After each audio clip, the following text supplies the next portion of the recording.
All right, and we're back. Testing, 1, 2, 3. Checking the audio, just making sure everything is working right because we had some issues last stream at the very start. So I just want to suss these out right away. Can you hear me? Testing, 1, 2, 3. Let's check the stream.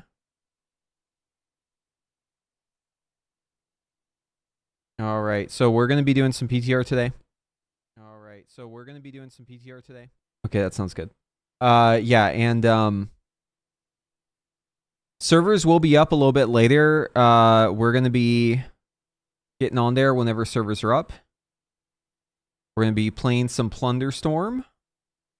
It's going to be good. Definitely excited for Plunder Storm to be real again. Can't wait. All right. Everything seems good. Okay. Okay. I can mute myself now. All right, so testing on the PTR. Let's do some Frostfire testing. I didn't properly test Frostfire before, and I do want to give it a look.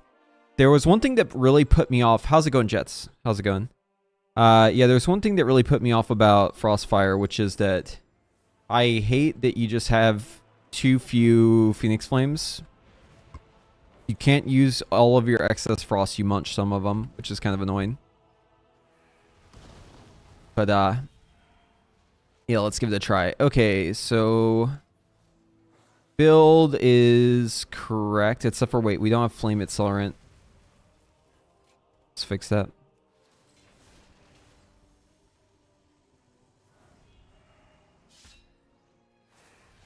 I'm good. I'm ready for a fun and exciting day of Plunder Storm and then raid later.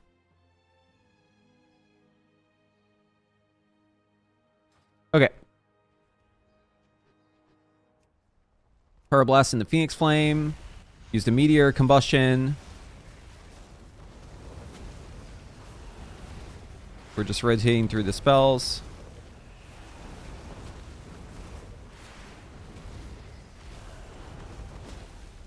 Maybe we just don't care about if excess frost is up or not. Maybe we just ignore the buff.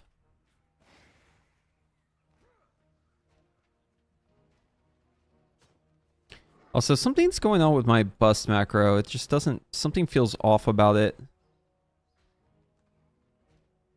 Oh, it's a cast sequence. What the fuck? Hold on. This is the wrong macro.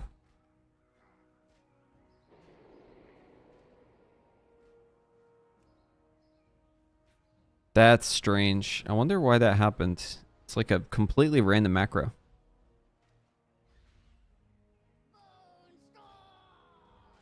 Bone Storm.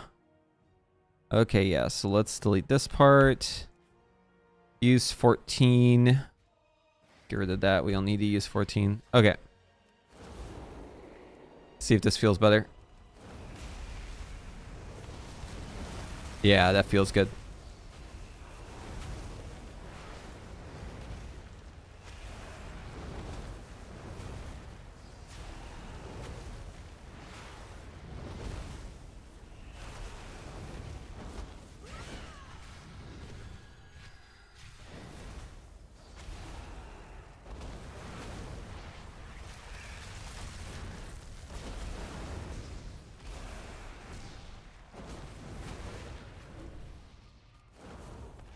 Yeah, it's kind of wacky. I think we have to go in reverse order of what we're used to. So I think it's we have to Phoenix Flame first. I think the logic might be the same though. It's like Phoenix Flame if we have excess frost, and Power Frost Firebolt if we don't have excess frost. But in this situation, normally I would do a Fire Blast, Pyroblast, and then Phoenix Flame, Pyroblast. But instead I need to do Phoenix Flame, Fire Blast, Pyroblast in that order. And I can Phoenix Flame again. It's kind of odd. It's like after you empower Frost Firebolt, you need to do Phoenix Flame first instead of Fire Blast. That just goes against like all the logic I feel like we've learned so far. Why'd they flip this? This is so strange. Why did they do this? Why do they make these sort of changes to Mage that just like make no sense? I don't get it. It's so bizarre.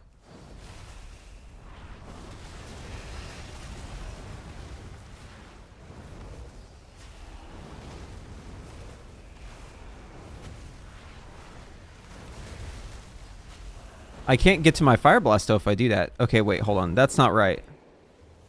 So that's not right, because I think we have to munch them. I think we have to munch excess frosts. Because otherwise, this is just not going to work. This is just not going to work.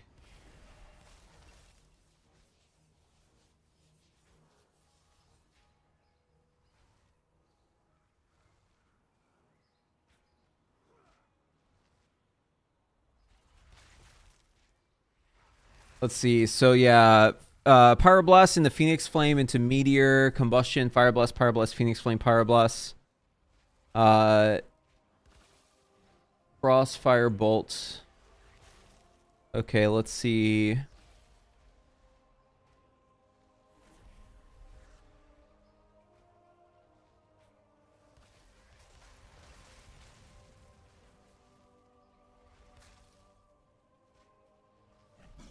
Fireblast, Pyroblast, Phoenix Flame, Pyroblast, Frostfire Bolt.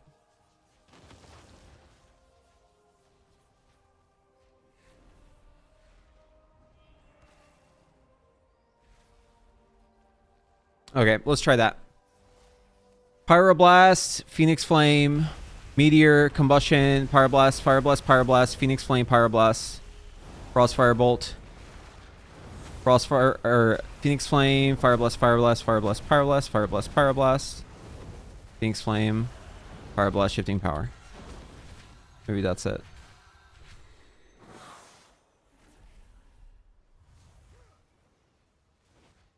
Let's try into reverse order.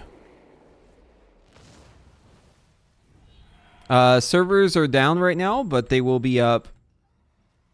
They said at like 4 p.m. Eastern. That's the live servers. I'm on PTR right now.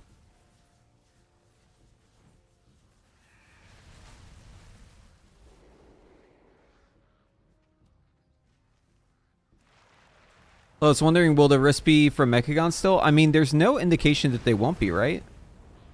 Why do we keep getting this question? Is it because they aren't on the PTR? Is that why people keep asking this question? Because it's not on the vendor? It should be in there, but we don't know yet for sure, but it should be.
Can excess frost stack twice?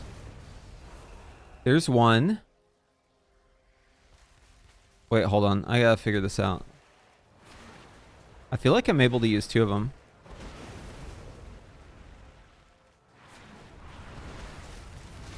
It can! Oh shit! Okay, that changes everything. Oh shit, that changes everything, dude. That's sick. Okay, fuck yeah, dude. Alright, I'm overthinking it.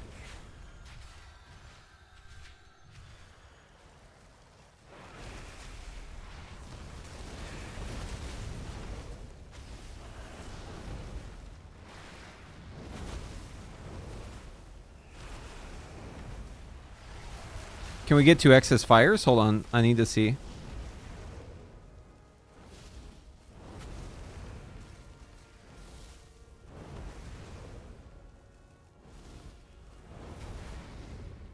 I don't want to use the fire blast, so I want to stack this up. We got 10 seconds left. Oh, here we go. No. Okay, so excess fire can't stack twice, but excess frost can. Oh, okay. Changing the weak aura. That is huge. Okay, this changes a lot. This is really, really good.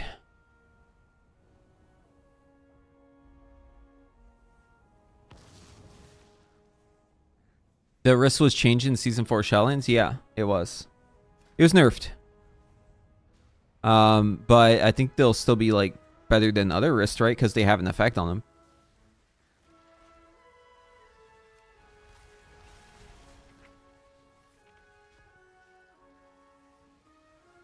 So it says, reduce the remaining cooldown of your 3 most recent cast spells by 5 seconds. We can't do the Mythic Plus version. It's not available yet. Can't see it yet. But, yeah. It's got no secondary stats on it, but it's bracers. It says requires level 60 or below. That's the version that's from the previous expansion now.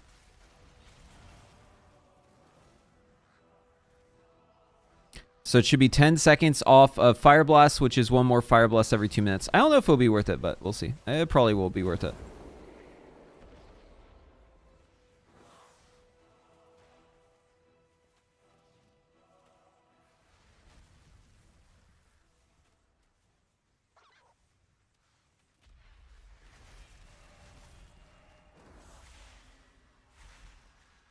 How's Dev Evoker in 11.1? No, it actually feels fine. The ones in Season 4 Shadowlands didn't have any effect, only secondaries. Okay.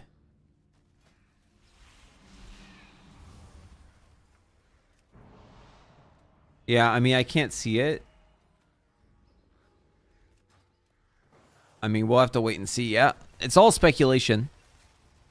It's all speculation until we actually have access to do it on the PTR, right?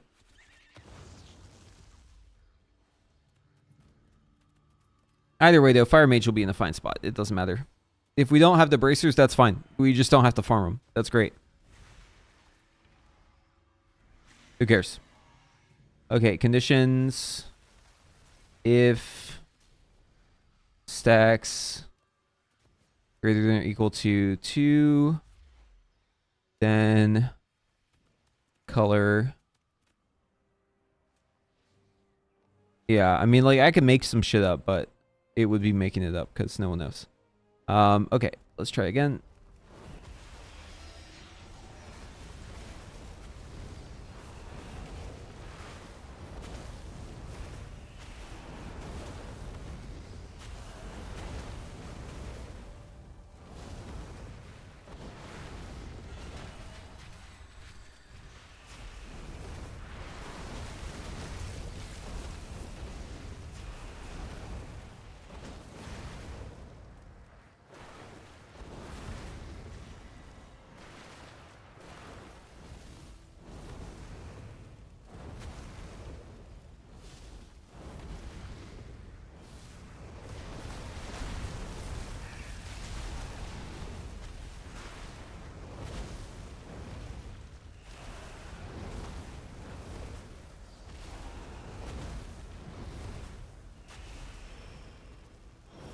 This feels actually better. What the fuck? Okay, wait. Maybe they cooked.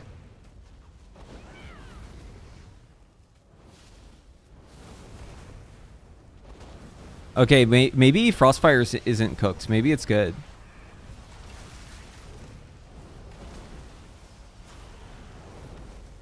Okay, this is surprising. Yeah, the 2-stack thing changed everything. Wait, did they change the tooltip? Consuming excess fire causes your next Phoenix Flame to also cast Ice Nova at a 200% effectiveness. Ice Novas cast this way do not freeze. When you consume excess Frost Coil, a meteor is reduced by 5 seconds. They didn't indicate anywhere on the tooltips that there would be 2 stacks of this, did they? They just surprised us with it.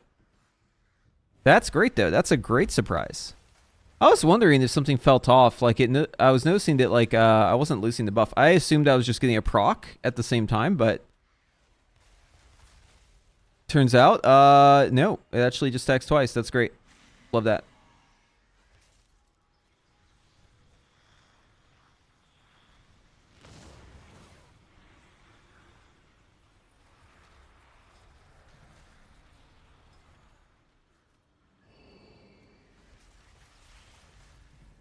It was in a blue post? Oh, fuck yeah. I must have missed a blue post. Yeah, I didn't see it in the patch notes. It's also not in the tooltip.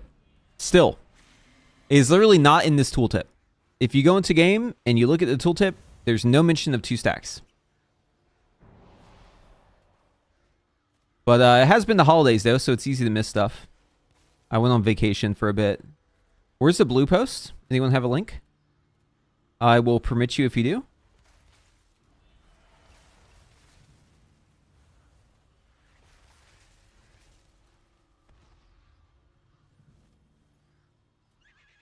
AoE for the Flame Shaper shenanigans? Yeah, I'm sure there's something. New Chinese promotion mounts. Oh, I'm sure people are going to have a super normal reaction to this. There's a fucking lookalike Alar. Oh, it's from a loot box, dude? No shot. No shot, bro. They're adding microtransactions for loot boxes, and it's got fucking Alar. Oh my god. It's okay. It's only on the Chinese client. Look at this loot box, though. They got Spectral Tiger. They got the Rocket. What the fuck? That's my mount, dude. That's like my mount. You know, it's fucked up, man. They're giving this thing away. Yeah, it is China only. But, I mean, that's not a good sign, though. It's not a good sign, guys. Listen, if they're adding loot boxes to China, I'm just saying they're making a present for it. They're making it more normalized. Listen, this is one of those situations where, you know, that slippery slope fallacy, it actually kind of does apply. Because if you add loot boxes to one region, then it's easier to say, well, we have loot boxes in China, and look how much money we're making from the loot box. So, like, we should add the loot box to NA too, right? Because you know that's going to fucking happen. They're going to say, look at this other successful thing. Wow, it's so successful. What if we did it? Just, let's think about that. Yeah? As opposed to saying, like, no, absolutely not, right? If you draw a hard line, I know it's run by a different company. I know. I understand that. You guys don't get what I'm saying. I'm not saying they're bringing loot boxes here. I'm just saying that if they add loot boxes to another version of the game that is also called World of Warcraft, they're making it easier in the future to add loot boxes to our World of Warcraft. Right? It's like if you go up to someone and you say, hey man, can I buy that watch from you? And they're like, absolutely not. Get the fuck away from me. It's like, whoa, okay, dude. But what if you're like, no, but you can buy, you know, this other watch, right? And then, you know, it's like there's a different vibe to it, right? Like one is like a little bit more open. If you draw like a hard line to something, then it's harder to like implement it later on, right? If someone's like very adverse to something, it's harder to like do it later on. But if it's like they're willing to maybe do it, right? Maybe it's not them. Maybe it's a different company. Maybe it's, you know, a different scenario. But the game is still called World of Warcraft, right? That's the name of the game. It's still the same game at its roots. It's just being run by different people. I don't know. I'm not, like, raising an alarm about this in any way. I'm just saying that I don't like it. It makes me feel icky. I don't like the idea of loot boxes in World of Warcraft. Even if it's by a different company, the Chinese version, I still don't like it. That doesn't jive with me. Even if it's not Blizzard. Because you know those motherfuckers over there, they're going to see how much money they make from this goddamn loot box in China, and they're going to think to themselves, damn, that's pretty tempting. Look how much money we made from this loot box. We basically put in no effort. We took them out and we did a fucking Control-C, Control-V on it, shifted the hue a little bit, and look, we made like $10 million. Why put in effort into the game when you can just make $10 million easily just by doing something like this? They would have done it already? Oh, okay. So you're saying they will never add one because they did it once and it was a long time ago. Yeah, okay. You have future sight. That's crazy, man. You gotta teach me how to do that. I'm not saying they will or won't. You're saying that they won't. I'm just saying I don't like it. It feels icky. That's all I'm saying. It's crazy that you can be so confident, though. Like, I wish I could take that energy and, like, implement in my own life. It's crazy.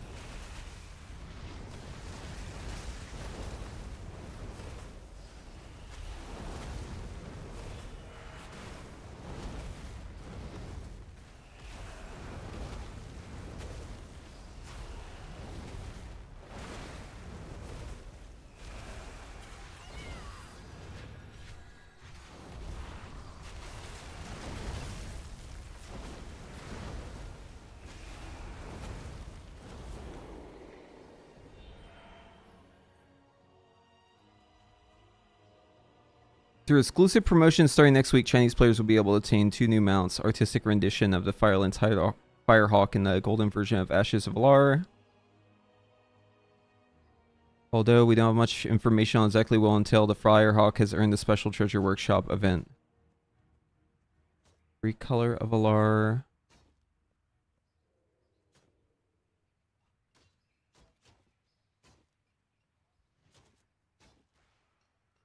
Yeah, I don't know, man. I don't like it. One trick fire mage in my guild refuses to play Frostfire on Antrak. Wait, what? So he's playing one spec, but he won't even play the other half of it? Damn, bro. If you're gonna one trick, you gotta have like some wiggle room, right? That's like saying like, no, I refuse to play. I refuse to play Scorch. I will never play Scorch.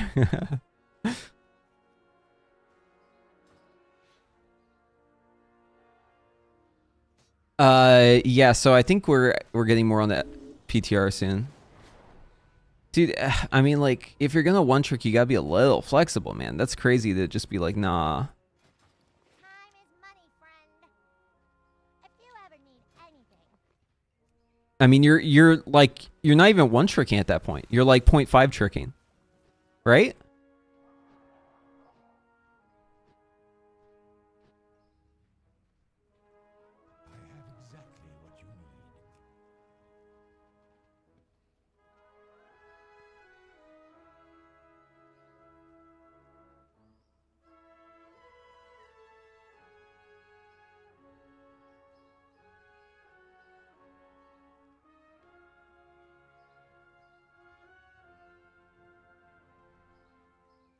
Yeah, I mean, maybe you can get away with that if you're doing well. Let's see. More trash, more AoE damage. Dude. I actually liked Workshop how it was. A total of 4 trash packs now exist in the first area. Was 1 trash pack. Okay, yeah, so tanks used to just solo this, and I guess they didn't like that.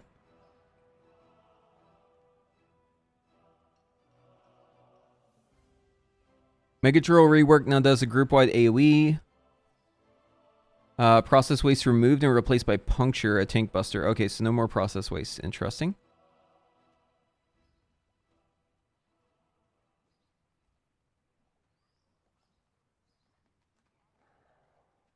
Is it playable yet? Can we go in there? I don't think we can. How'd they get these screenshots, though? I like this indicator.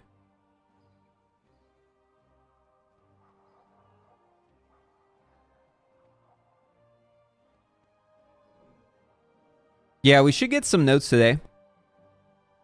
There should be something going on. Wait, what's this? Cowards Azure Target Transmog now live.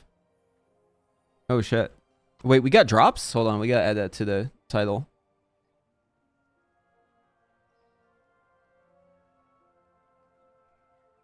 I'm not as Doom now that I've been playing a little bit more Mage on the PTR. Not nearly as Doom.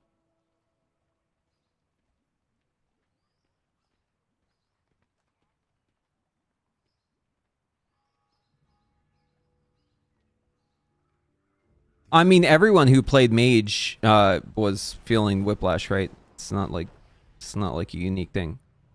It's pretty universal.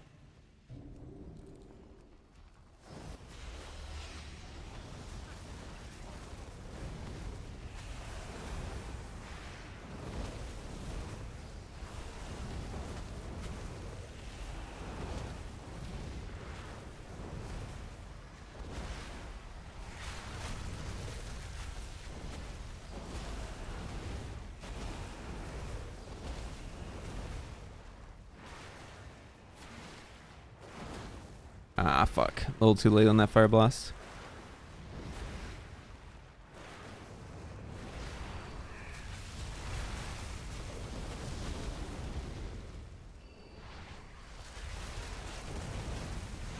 Okay, hold on. I gotta try again. 1, 2. Yeah, I see. It doesn't stack twice. Okay. Only excess frost.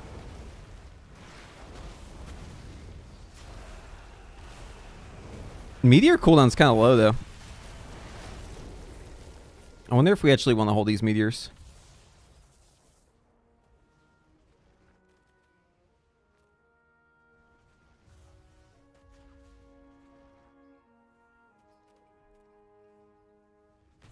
I feel like we want to use more meteors because they give us excess fire, right?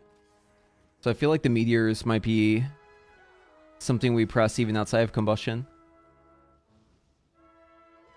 I think we just want a meteor on cooldown, actually.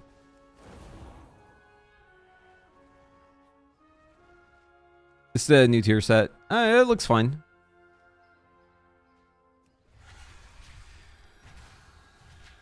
Crosshair Weeb looks better. Yeah, but like single target Blizzard is cringe as fuck though. I don't know. Frost is not a vibe to me.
Wait, did I just get excess fire from that meteor? That's huge.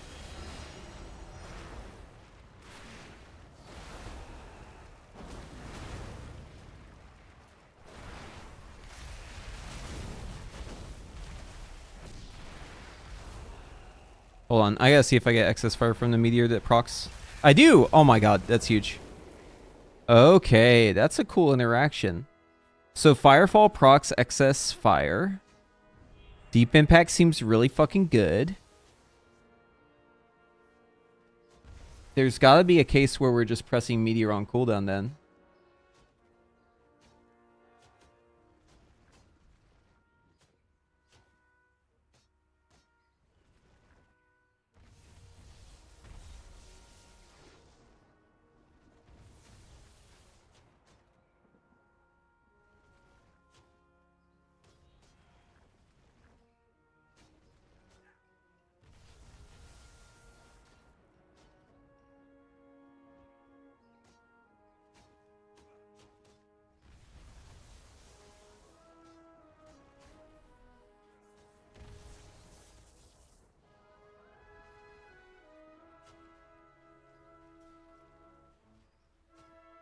What's my opinion on Mage so far? Fire feels really good.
It's funny, there's actually a lot more resource. You gotta pay attention to resources a lot more. The Phoenix Flame and the Fire Blast with the new excess frost is like, it's definitely a bit harder because, so like in this situation right here, like I have to use a Phoenix Flame first, and then I have to use a Empower Frost Firebolt, and then I have to use another Phoenix Flame, and then I can Fire Blast here, and then I can use another Phoenix Flame here, right? Because if I don't do it in that order, then I'm going to overcap on one of them. But I think the thing that really gets complicated is if you have an excess.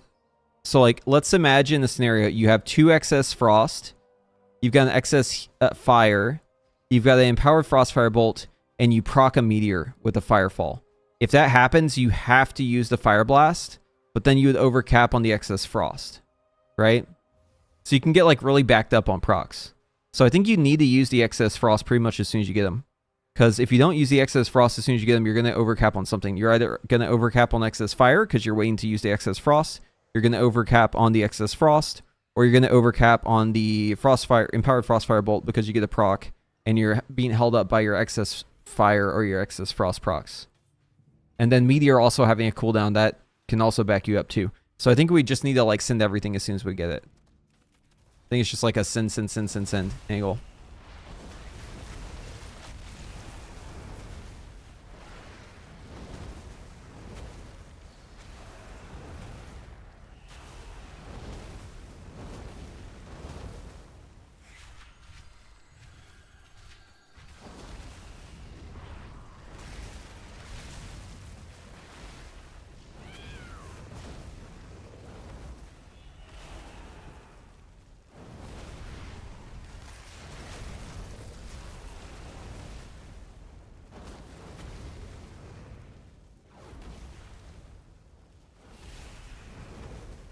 Maybe you just like never cast Phoenix Flame without excess frost. Maybe that's the strat.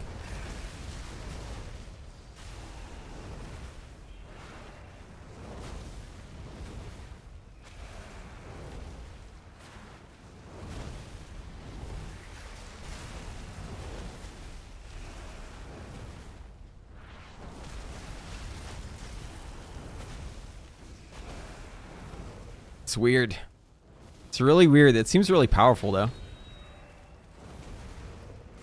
With random procs, this is going to be a fucking nightmare. I can already tell you that.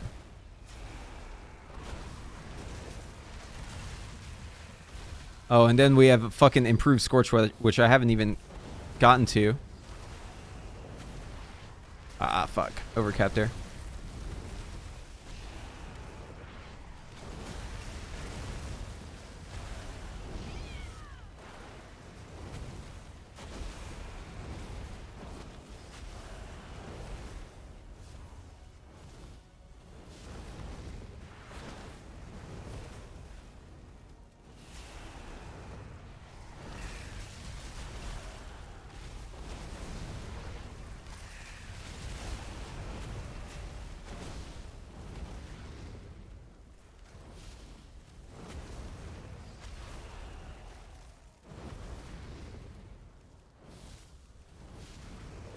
Also, the cooldown of combustion being irregular is kind of weird. Irregular in the sense that it's super short sometimes because of jackpot.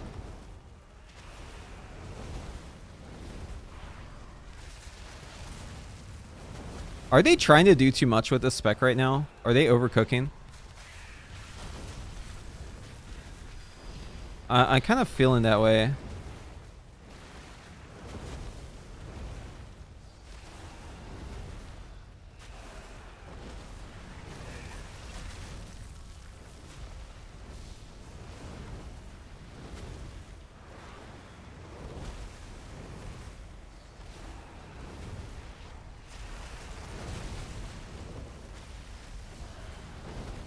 Okay, I think the rule is like we have to use the excess fire right away, but I think we want to use Empowered Frostfire Bolt before it.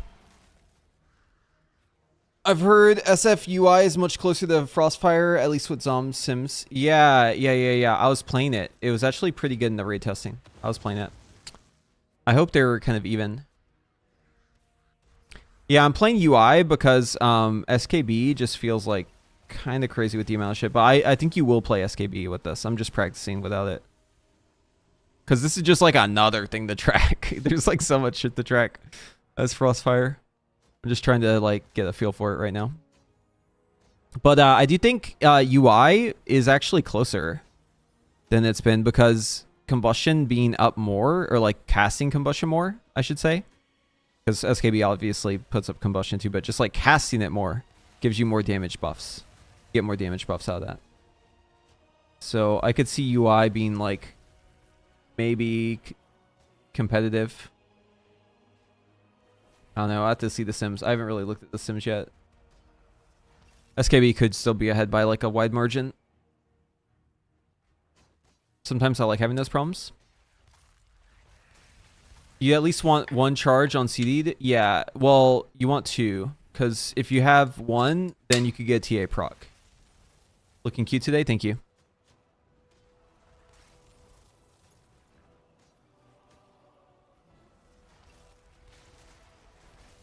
If they balance around short combustion, we just are back to an uptime spec. Hold on. I got a response to this one.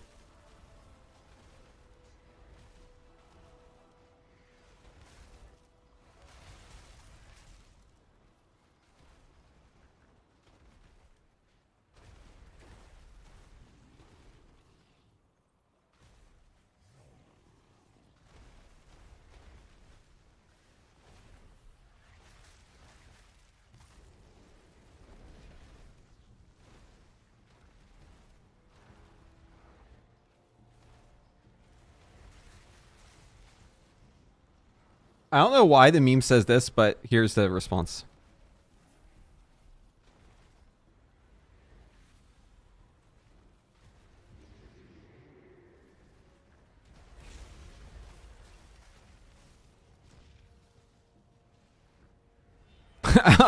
Wait, it's all Ohio? What the fuck? Fucking stupid meme, dude.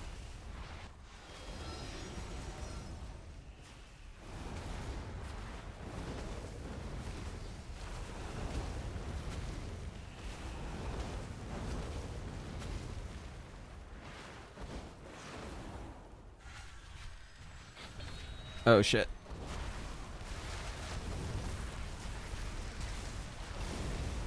Okay, we have to munch. Fuck, we have to munch. We have to munch.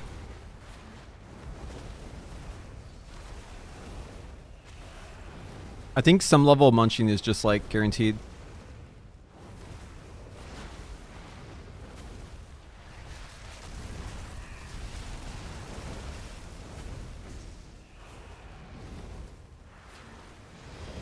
Maybe I should just fucking embrace the munch, dude.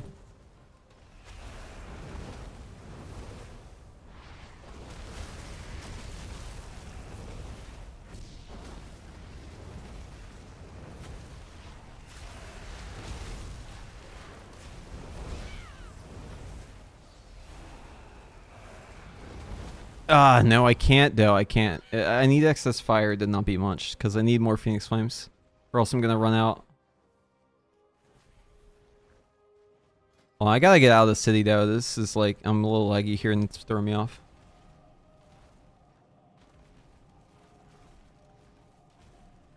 Do you think Arcane will be decent? Yeah, I mean, I played it. It seems like it was okay.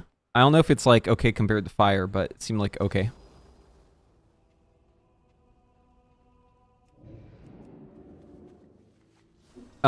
Yeah, you can ask questions about retail. That's fine.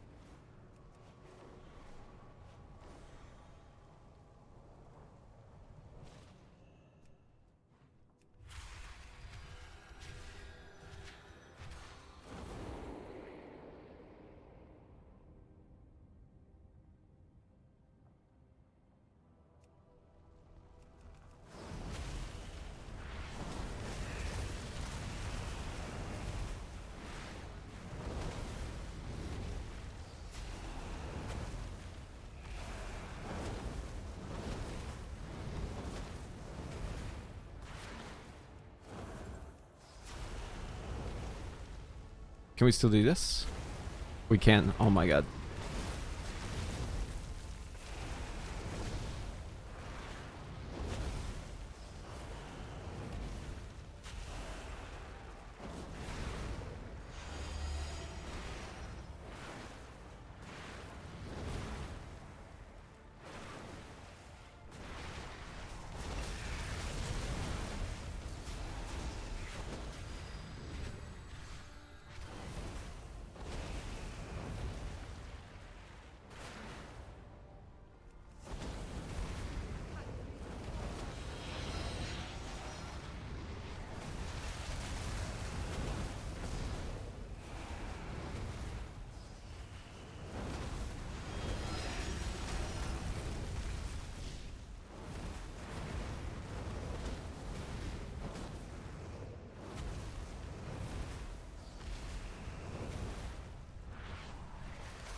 Is plunder up? Probably fire right now.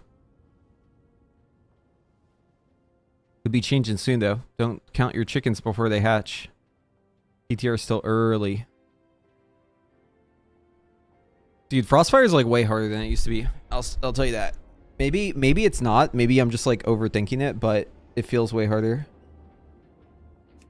Oh, servers are still down.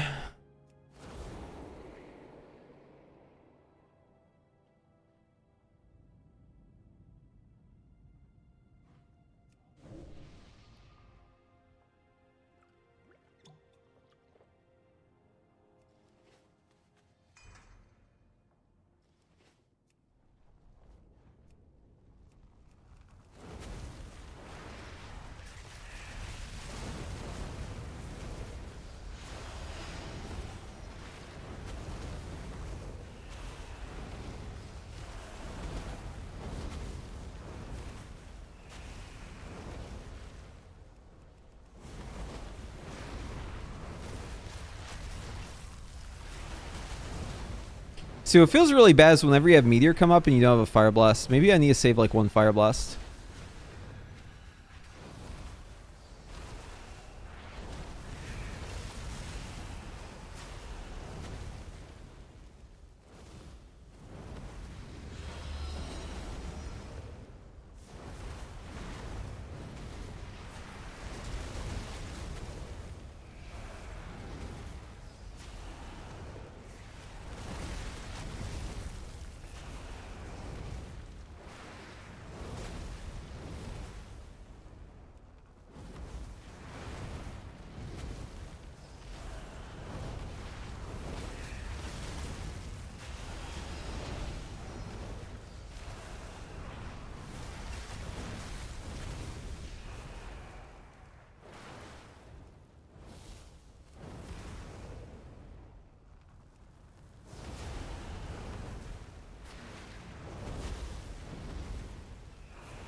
Bunch of excess frost there.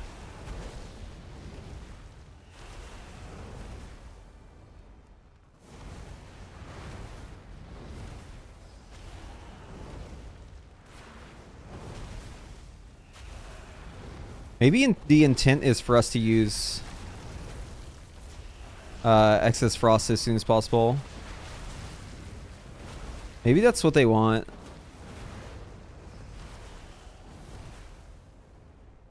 Dude, if I could have 100% crit, oh my god, you could actually solve this spec. Every global could be, oh man. You could literally like formula it out.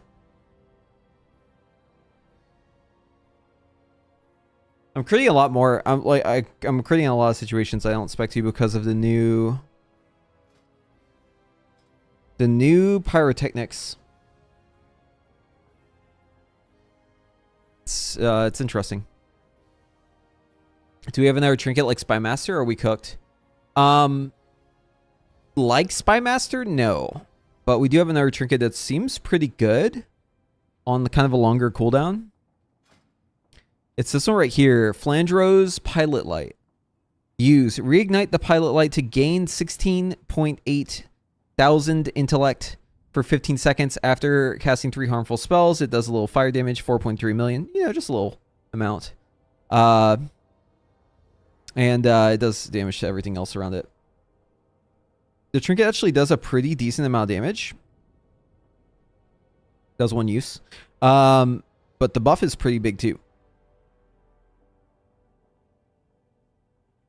So yeah, seems pretty good. Right now, my feeling is that Frostfire is the way. But SKB doesn't feel too far, or not SKB. Sun Fury doesn't feel too far behind.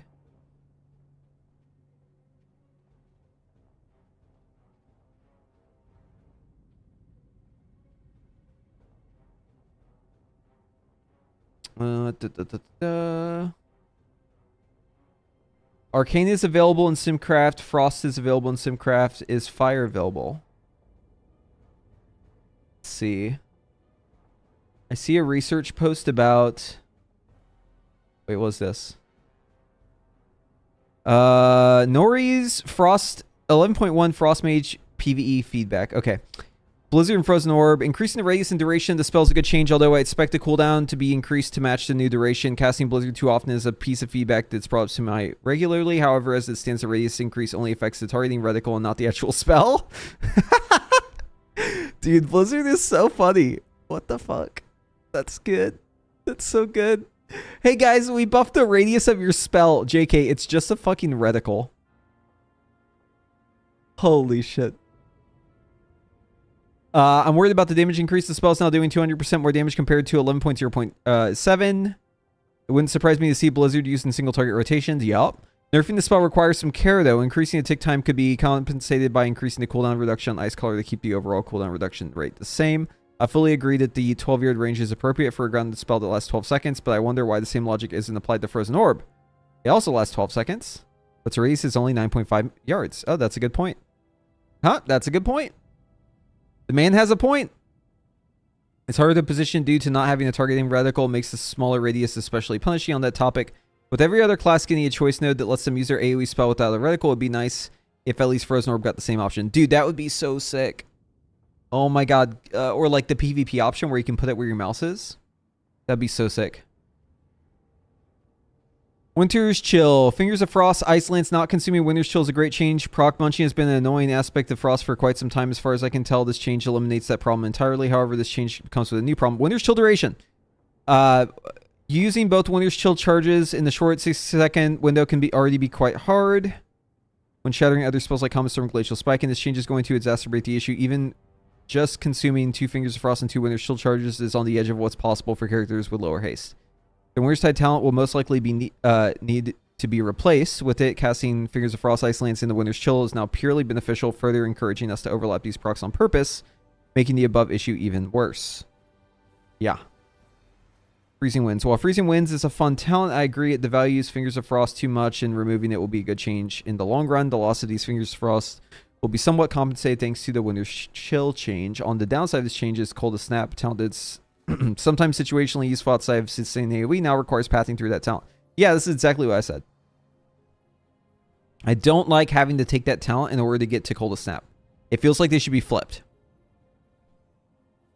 Mastery. Mastery is unfortunately becoming a dead stat, especially for Frostfire and the War Within. Frost mages gained a ton of effects that aren't affected by Mastery. Frostbolt Volley from the set bonus is the latest and such in this list. As mentioned above, the situation is quite bad for Frostfire. Frostfire Infusion, Meteor, Excess Fire, Excess Frost make up a large portion of the total damage and do not benefit from Mastery in any way. Spellslinger is doing better, though not without issues. Frost Splinters only get a partial benefit. Bolton Magic does not get any benefit. Imagine these changes are mostly aimed at fire since Frost didn't gain much from the tracking of Fire Frost Mastery buffs. Overall, these changes look fairly reasonable. The Brain Freeze generation from Excess Fire takes a large hit as it now happens every 25 seconds compared to the previous 15 seconds. This might not necessarily be a bad thing. Frostfire was getting a bit too many brain freezes. The cooldown reduction provided by Excess Frost has been reduced to 5 seconds. Patch note did not mention this. Yeah, did they do this on accident? Because, like, if we look at our talents, you see how it says 5 seconds here? So, like, it was 5 seconds, and then it was 10 seconds, and then they put it back to 5 on accident, and it was an accident, so they put it back to 10, and that's how it is on live right now. It's back to 10. But now on the PTR, it's back to 5. So, like, snip, snap, snip, snap, snip, snap. Like, holy fuck.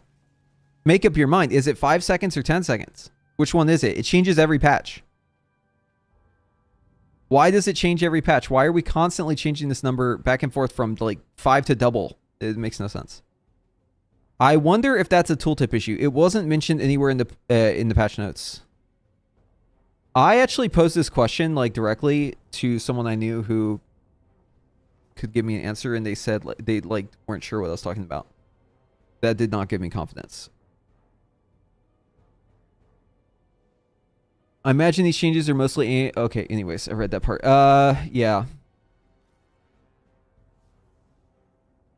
Yeah, he mentions that too. Same thing happened when 11.0.7 launched and also wasn't intended. Yeah, it isn't just a tooltip though.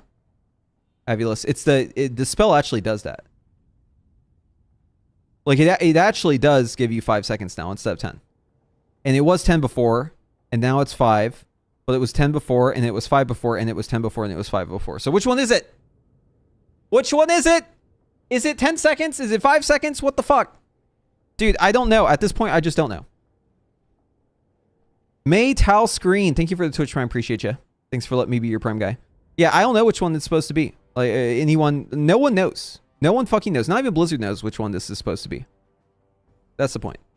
Okay, one unfortunate side effect of these changes is it makes it impossible to perform the Cold Snap combo without munching excess fire. Unlike excess frost, it doesn't stack twice. You can't cast Ice Lance if you want. Yeah, they should make excess fire stack twice too.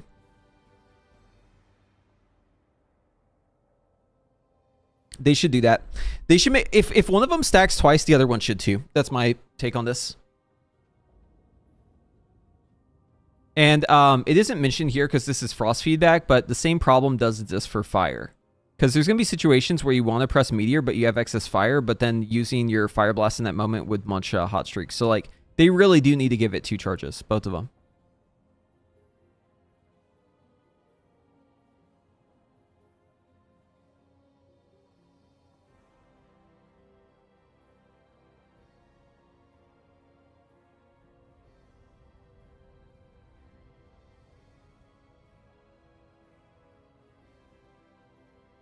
I'm so glad there are streamers like you that min-max everything for us. I do not want to do the math. See, this is the fun part for me. I like testing stuff whenever it's new. But I will say sometimes it gets a little bit too much. A little too much. Sometimes they cook a little too hard. And they need to chill the fuck out. Winter's Chill. Okay, so here's Manather's take on this. With concerns over Winter's Chill duration, the Fingers of Frost charges have further exacerbated our issue with talents, active talents such as Spellslinger currently. It's looking like even with Common Storm talented, we do not want to cast it in single target, partially due to globals that don't generate splinters, and in large part due to the short duration of Winter's Chill and the amount of spells we have to fit into that window. They need to extend Winter's Chill. 100%. 100%. On top of that, the 6-second base duration just feels horrible to play with. I don't want to have to make a weak aura for that expected cast travel time of GS to tell if I should cast it in the Winter's Chill, potentially munching Winter's Chill with another flurry. GS is already a divisive talent. Adding this additional layer of complexity is a bad idea. Yeah. I mean, like, this is literally the first fucking thing I said whenever they announced that they were making Fingers of Frost not consume Winter's Chill. I was like, okay, so you're extending the duration of Winter's Chill, right? So you're extending the duration of Winter's Chill, right? Right? No, they didn't. It's so obvious. Like, obviously they need to do that, right? So I think they will. I think they'll be smart about this. Frostbolt and the Winter's Chill. The problem has come up recently. Looks like potentially make another return at 11.1. The primary issue being Ice Lance has no way to generate flurries. Ideally, a talent that helps it directly or indirectly generate flurries would be added so there isn't a consistent irritant on the spec. It is like that as Frostfire, though. Mastery. Can't stress how bad it feels regressing every single yeah. Yeah, pretty much. Yeah, Mastery is going to be dead for Frost. Again. History repeats itself.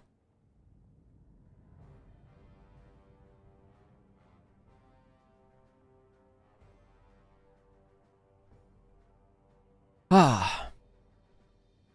Time and time again.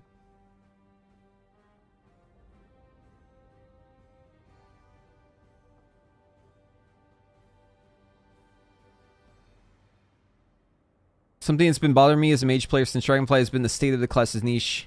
Historically, Arcane equals burst, Fire equals execute burst, Frost equals 2 target funnel. Now, Arcane equals bust, execute funnel, Fire equals mobility, Frost equals 2 target.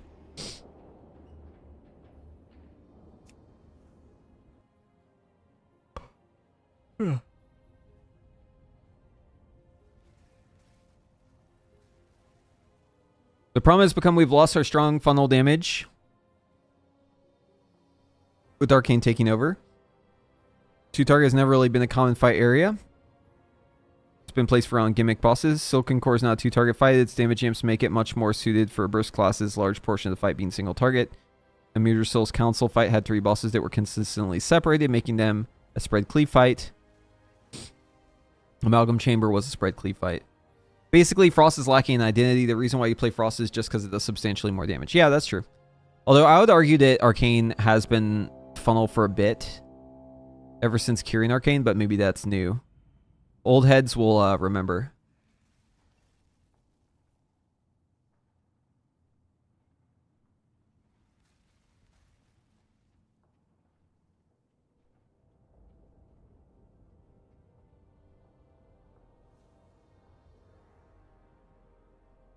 Yeah, I agree with all that. Okay. Dev Evoker time.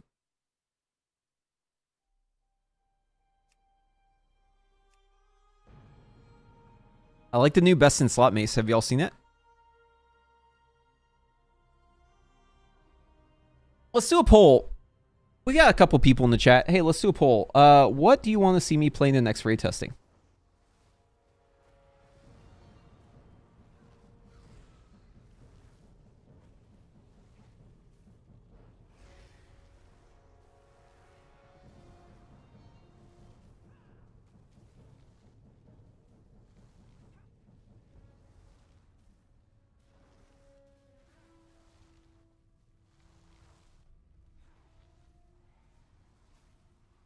Okay, the poll's up.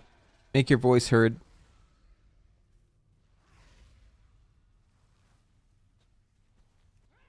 This poll will be binding. I will go with the results. If you guys vote Evoker, I will play Evoker. If you guys vote Mage, I will play Mage.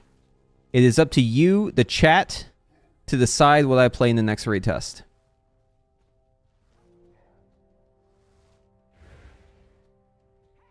Don't say it. You gotta vote. Go on Twitch. You gotta vote on Twitch, guys. The poll does not go to YouTube. It's only Twitch. Sorry. I can't have a poll go across both. I don't know how to do it. I'm too stupid.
I feel like Dev Evoker might actually crank.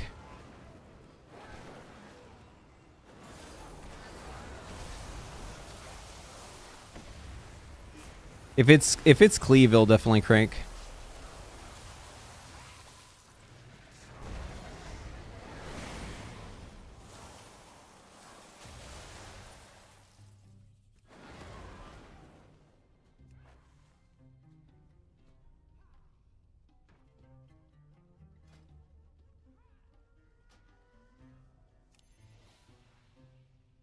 Bum bum. Bum bum.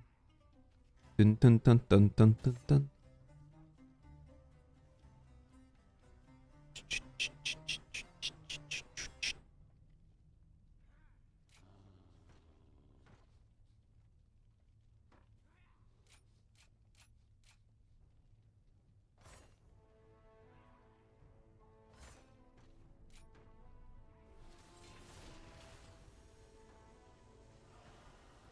Yeah, I want to see what's the deal with Firestorm or Flame Shaper. Almost said Firestorm. Scorching Embers does not affect Consume Flames damage. Oh, that's not good.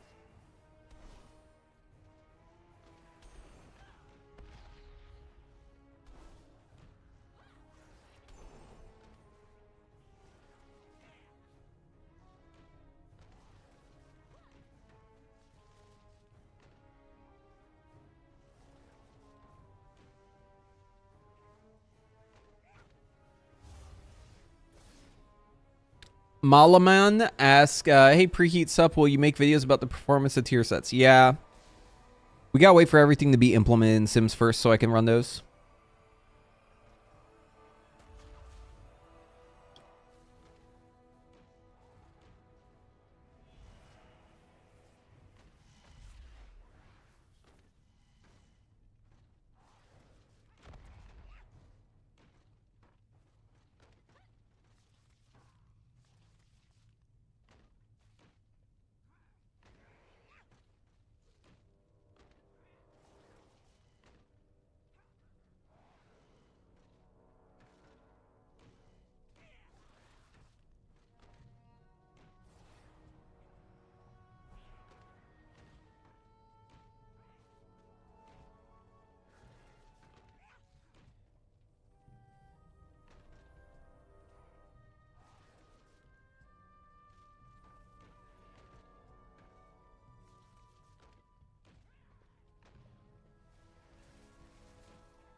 Let's see.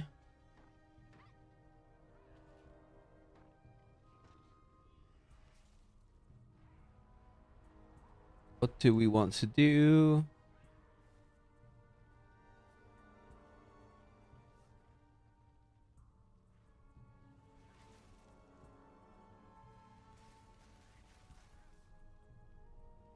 Point 6, 1.8.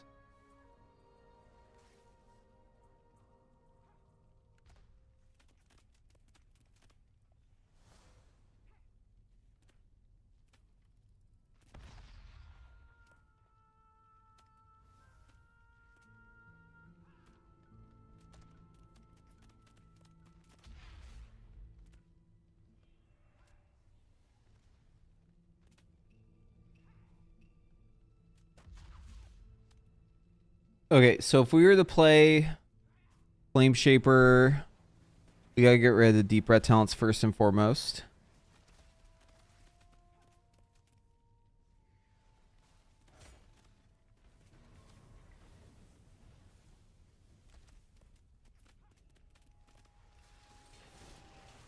Let's do single target first. I need to get a feel for it.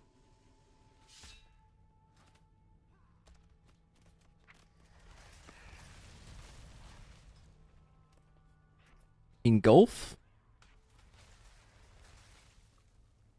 Shit, which button do I put engulf on?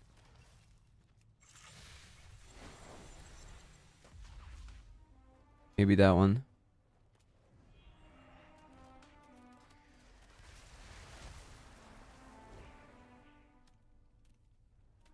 Alright, so we don't deep breath. Let's remind ourselves what the tier bonus does. Shattering Star. Shattering Star or hitting jackpot increases the damage of your next in power by 20%. Okay. So we want that for Fire Breath. So I think we do Living Flame into Dragon Rage, into Eternity Surge, into Fire Breath, into Tip the Scales, and then Engulf, and then we Disintegrate.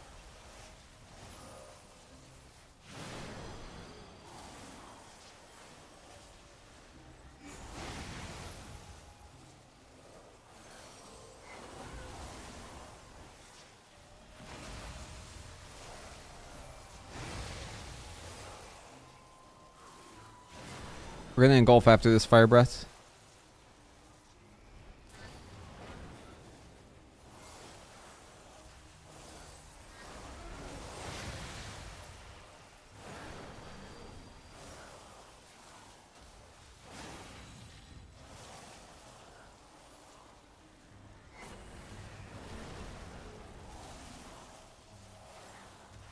What should that Fire Breath hit for? Damn, son. Where'd you find that, dude? What the fuck? That's a 4 million Fire Breath on one of those? That's pretty good. Okay, what if we farmed out a proc before we get started here? Hold on. Need to get a jackpot. Yeah, let's tip the scale. I wanna farm out a proc here. Come on, give me a proc. It's called Jackpot. Oh, we have Charge Blast. Hold on. We gotta fix that.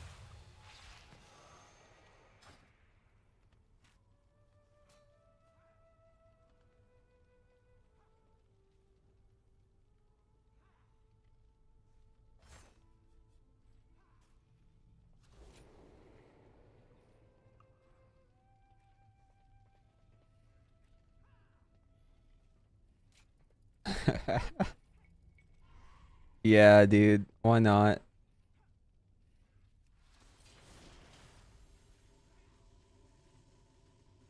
So this talent's not working with engulf properly. Or else I'd totally take it.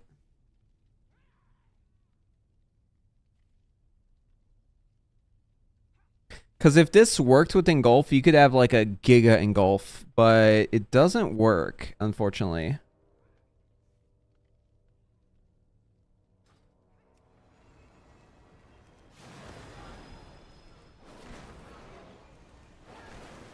Come on, give me a jackpot.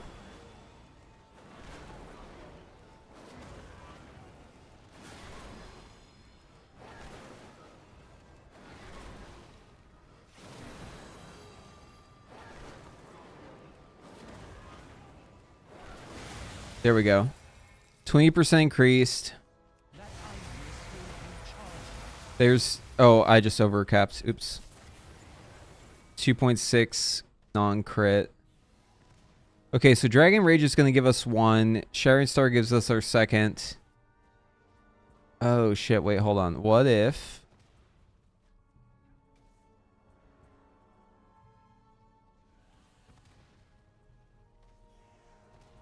What if we did Dragon Rage, Shattering Star, or hold on. Shattering Star, Dragon Rage, Tip the Scales, Fire Breath. So Dragon Rage is going to give us 1. Right? Shattering Star gives us 1. Tip the Scale is going to make it hit really hard because I have the Fauna Magic talent, so that makes it 1 level higher. Very big. So yeah, if I have 2 of them here as a proc. Oh, it does? Okay, hold on. Let me see. That was weird. They only used 1 there.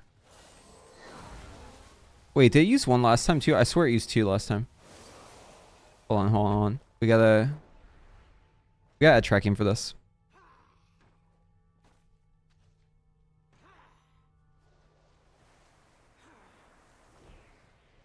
While I do this, let's check and see if servers are up yet.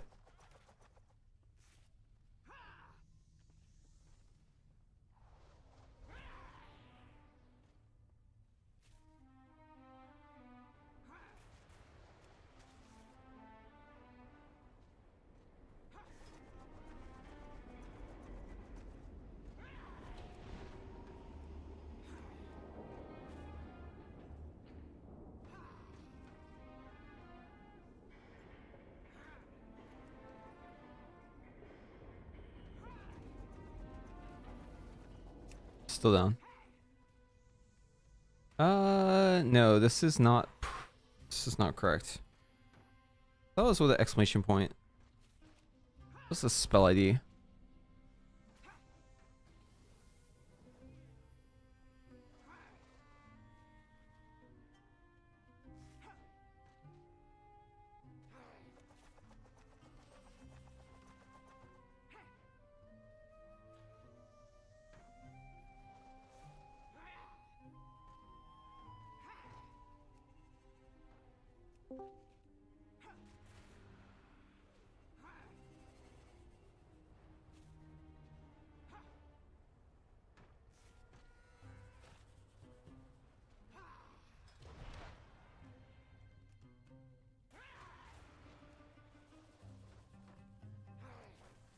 You got 2 of them? We just got 2, yeah. Boom. They use both right there. We got 1 there. I got 2. Eternity Surge uses 1. What the fuck? That was, wait, that was both though. Dude, what the fuck's going on? 1 second. I gotta test this more.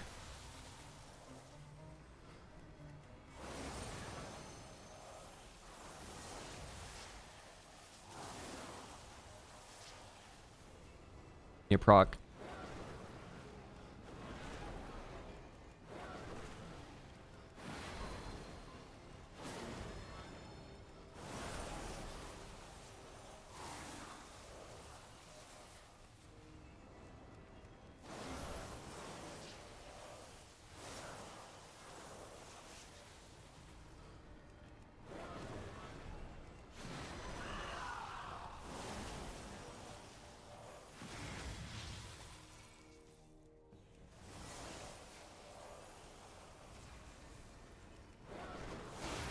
Okay, we have a second one. So if I use a rank 1 attorney search here, it uses both. The fuck? Did I just get a proc randomly that one time? Like, it had to have happened multiple times though. It does consume both.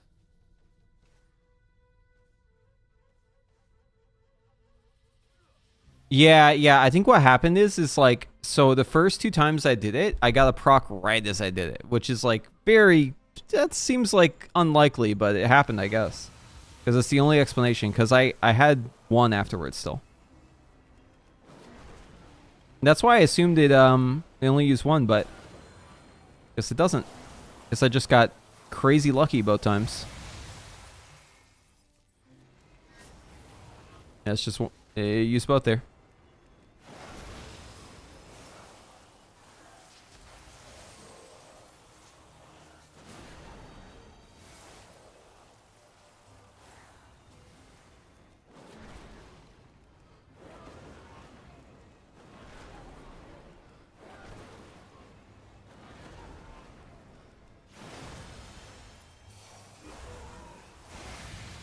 Yeah. Okay, that's what happened. I procced it again. Okay. Just RNG.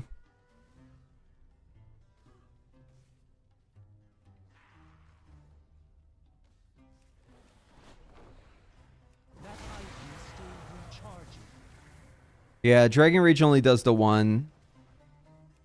What if I get a proc manually though? Does it do more than 1? So like I'm in range of these guys, right?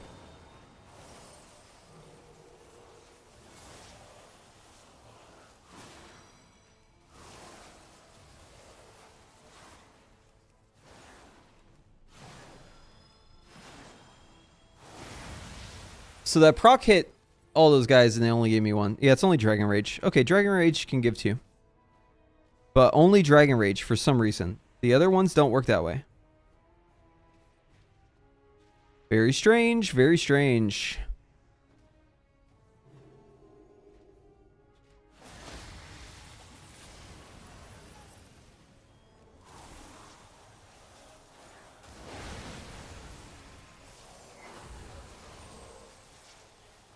It throws out 3 Shattering Stars. I just threw out 3 Shattering Stars when I procced it. Yeah, it hit 3. 1, 2, 3. See, again. 1, 2, 3. 1 proc. Yeah, I understand. I'm just saying the logic is inconsistent. That was 3 Shattering Stars just now. I got 1 proc. The Dragon Rage also throws out 3. The difference is, in this case, it's sending out 3, but they're being counted as 1. But with Dragon Rage, it sends out 3, but it's counted as 3. Why is that different? Who the fuck knows? Whoever coded it, I guess. Maybe they, who knows? Maybe they know, maybe they don't know. I'm just saying it's the same shit. But for some reason, it's counting as 3 for Dragon Rage, and it's not counting as 3 for the other. It's inconsistent. You just saw it. I hit 3 Shattering Stars right there, and I got 1 proc. You just saw it.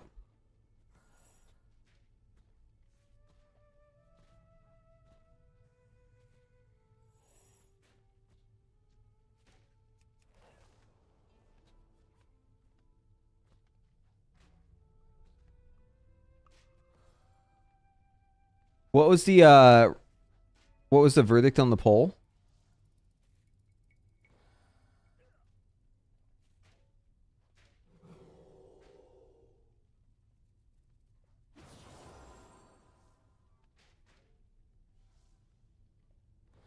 For some reason, I can't see the poll. Let's see. I need to go into my Twitch dashboard. Poll.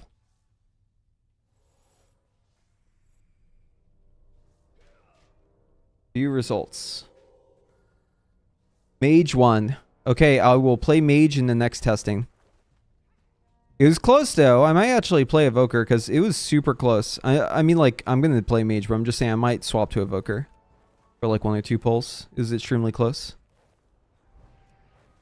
I understood it as Dragon Rage equals 3 separate versus 1 Shattering Star empowered to cleave on 3 targets. Yeah, that's not how that works though.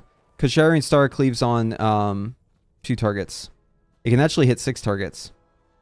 So no, your assumption is not... I think there's a part of it that's right, but it's not completely right. Because Shattering Star can actually hit 6 targets.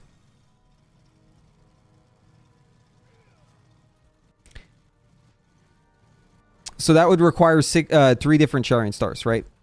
Because if it hits 6 targets and it cleaves 2 on each, that means that there's got to be, you know, more than 1. So no, the logic doesn't, it doesn't add up. But here's the deal. It doesn't matter because this is how it's coded. It's just inconsistent. That's the bottom line. The spell is fucking inconsistent. I don't even have the cleave talent, right? And it cleave 3. You saw it cleave 3. So why is it coded one way for one thing and the other way for the other thing? Inconsistent. Doesn't make sense. But I guess that's just... maybe it benefits us. Maybe I shouldn't complain about it. But yeah, it's still weird no matter what. No matter which way you look at it, it's fucking weird. Okay. Flame Bomb. Dragon Rage. That time it only gave me 1 because I was out of range of these guys. Okay, you gotta be really careful. So I need to definitely make sure that whenever I press my Dragon Rage, I need to be within the range of more than 1 target in 25 yards, or else I'm gonna lose huge value.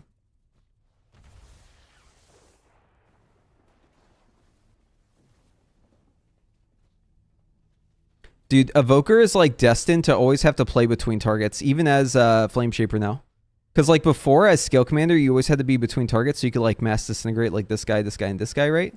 But now, Flame Shaper also has to play between the targets.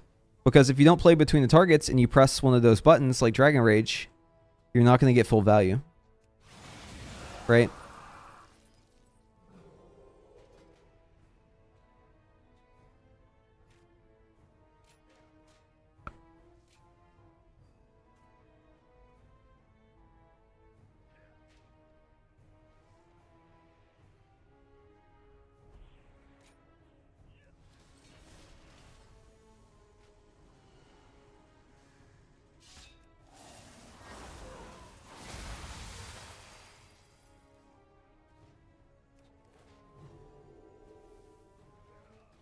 It's either rip single target or it's or you're just better in cleave, but I'm probably gonna go with rip single target. They'll probably balance it around cleave.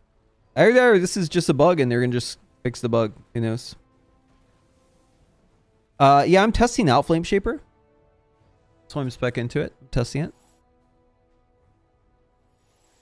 Hey, what is the purpose of doing PTR streaming? I ask you this. Is it to do what you know is good? Or is it to try new things? My answer is, I think it's to try new things. I think it's to explore new options. That's why I will choose things that I know probably aren't as good as other things. That's the reason. So yeah, you'll see me do stuff like this sometimes. I would rather explore, you know? It's PTR. But if I'm gonna go and do like a boss that I am progressing on, then yeah, I'll play the best one. So that's my reasoning.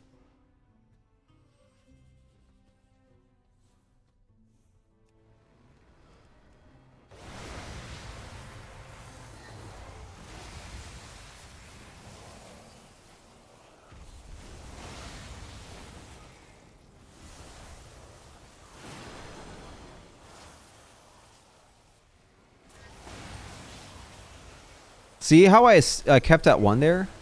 It's weird. I must have just got a proc like right as I did it.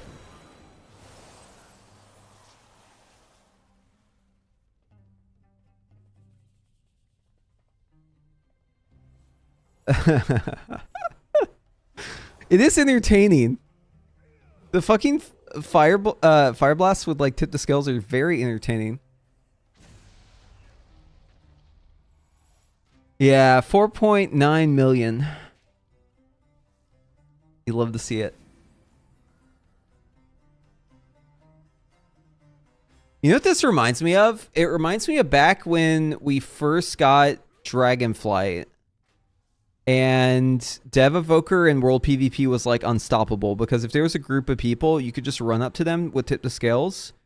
And then you could Dragon Rage and then boom, hit the Tip the Scales Fire Breath and it would literally one-shot like 20 people. That's what this reminds me of. And if that didn't kill them, then you would just Deep Breath onto them.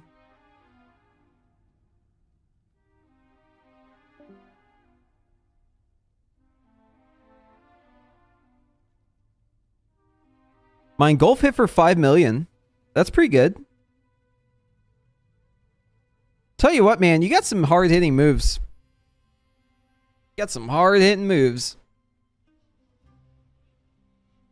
I wonder, does Engulf work with... So we know that Scorching Embers doesn't work with Consume Flame. Does it work with Engulf, I wonder?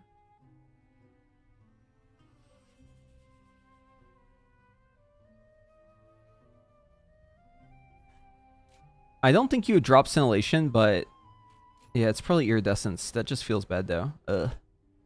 Okay, hold on. I gotta test something out.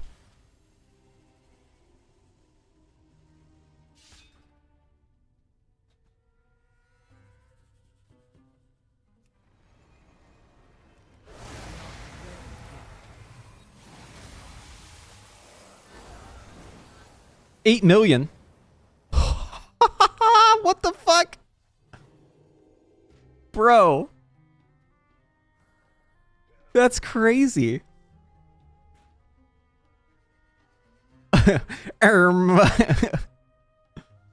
Yep. That's a fucking dank ass Engulf, dude.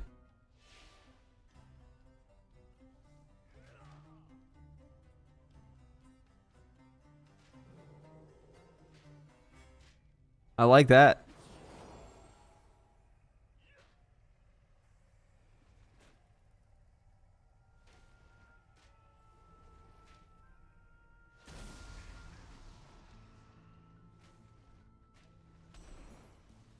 We can do better though. That's not my final form. We need to let's see. So mastery, maybe. Hold on. Let's try again. I wanna go bigger. That was a 1.8 million proc. Oh yeah, I mean, of course. Of course I'm decked out in new gear.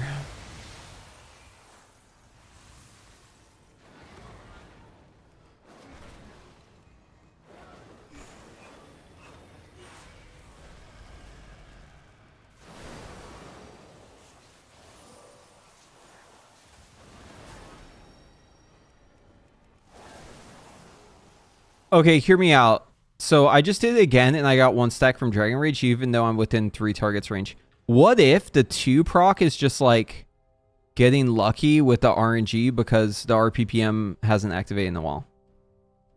Right? So like right here. 1 proc. See that? 1 proc.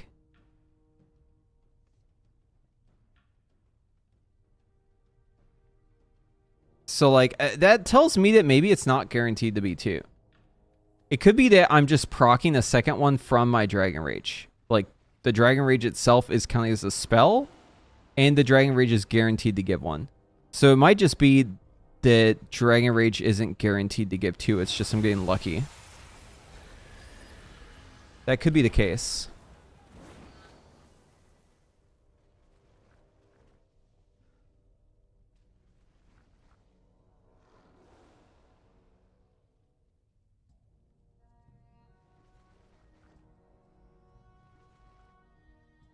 Yeah, we're getting Plunderstorm once servers are up. They might be up. Let's see.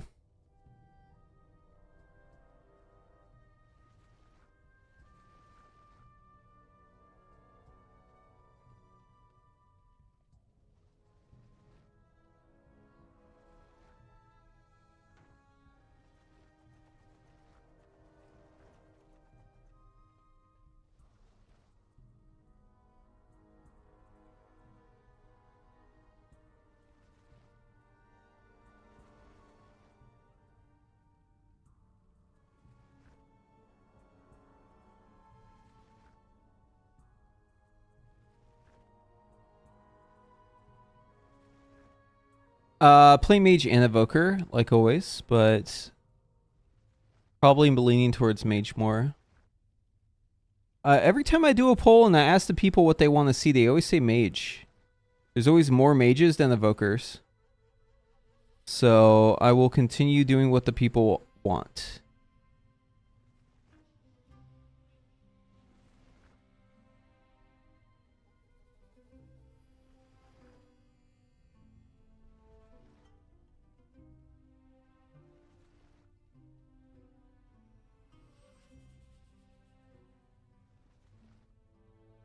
A lot of mage streamers, less evokers. Yeah, there's also less evoker players than a lot of mage players.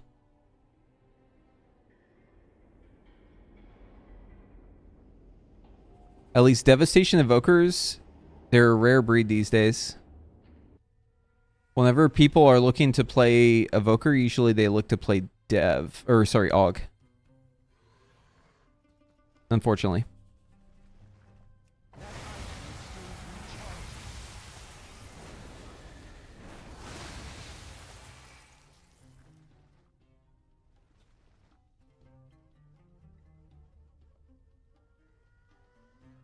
Yeah, I'll still make a guide for Devastation.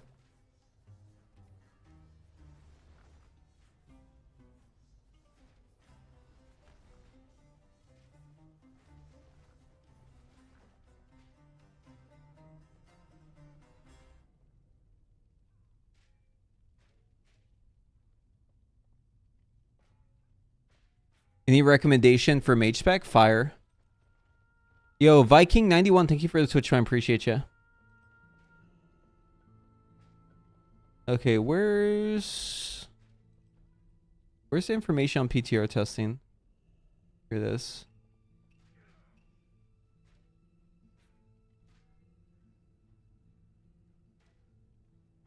Thursday, Friday.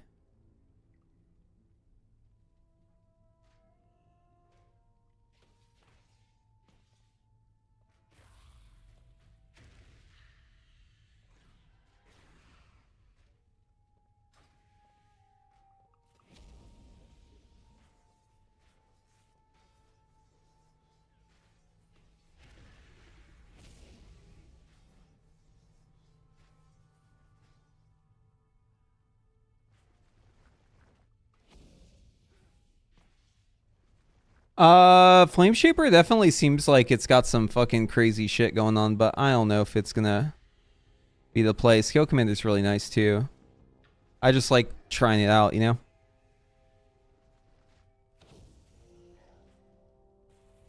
Based on the wording of the tier set, it's like you legit just getting good rolls on Dragon Rage. Yeah, I think so.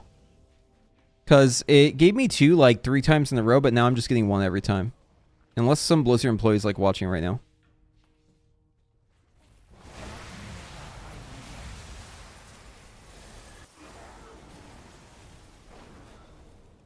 And they're like hard fixing my fucking buff.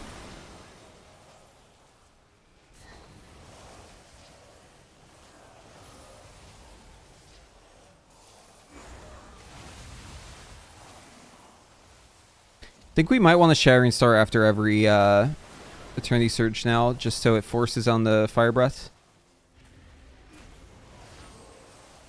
Maybe. Hard to say.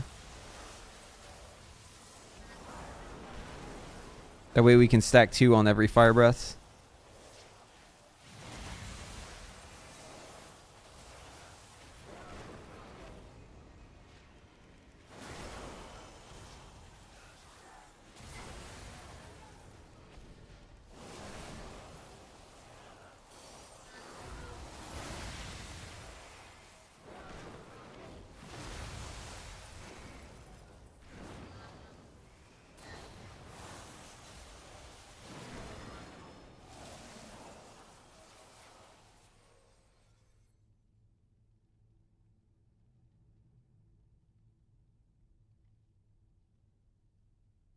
Those Scorching Embers work on Fire Breath. So Scorching Embers is not working with Consume Flame, but does work with Engulf. I think you actually do want to hard or like fully empower Fire Breath. But yeah, it's weird. It's not working properly. It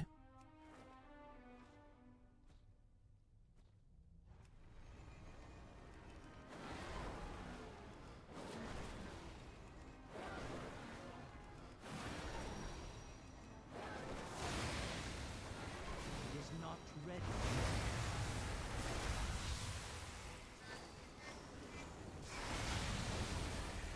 8.2 milli. 8.2 milli. Dude, what? What? 2 in a row, bro. That was crazy.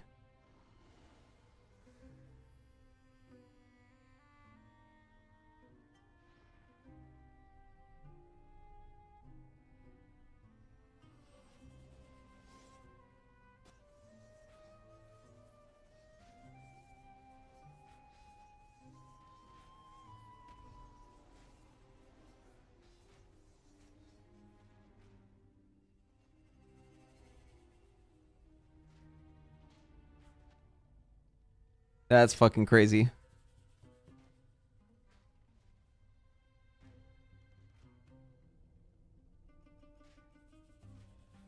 Oh, I gotta screenshot this.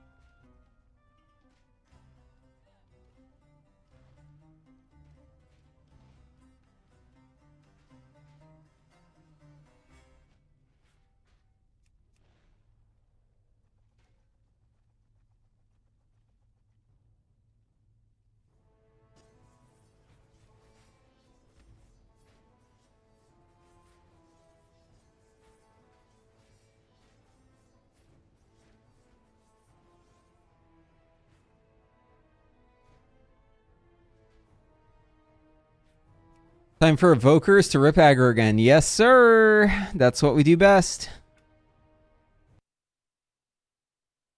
I'm moving from DK to Evoker next tier. W or L? I mean, DK is pretty good. Might be an L. But you know what? Fuck it. It's a W.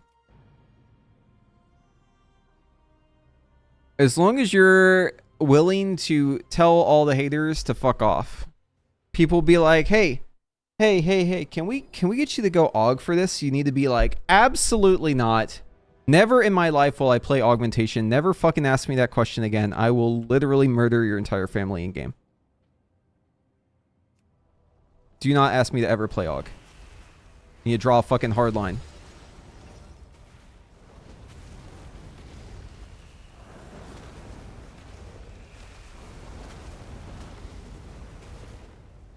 The bench is this way, sir. Yeah. Yeah. Unfortunately, that's probably going to be the response. But what if, hear me out, what if you're actually good enough to like get away with it though?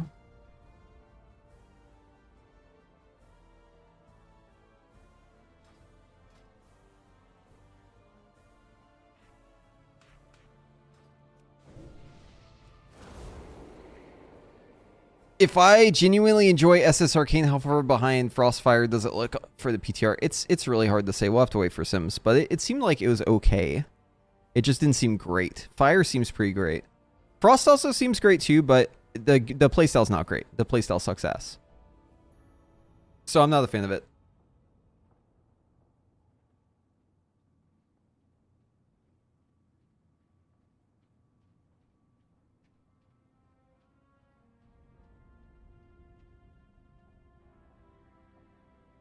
But Frostfire looking kind of poggers. I really hate Frost's current playstyle. Dude, it's so bad with the Winter's Chill change. The Winter's Chill needs to be way longer. It's so short. I mean, based off that small sample size, I'm thinking dev's going to be discussing Cleave AoE fights. Imagine all them stars and Fire Blast. Yeah, it's going to be pretty disgusting. Unfortunately, you're going to just rip Threat. But they did buff Threat. Although they didn't buff it enough. I think your threat is going to be like, okay, so they actually reduced the amount of threat you do on Fire Breath now, which is nice. Much needed. and then they also buff threat too. But I think the problem is that Dev has so much threat. You don't have any way to drop threat. I don't think it's enough. Like, I'm pretty sure you're just going to pull threat still. Even with all the threat changes, I'm pretty sure you're just pulling threat.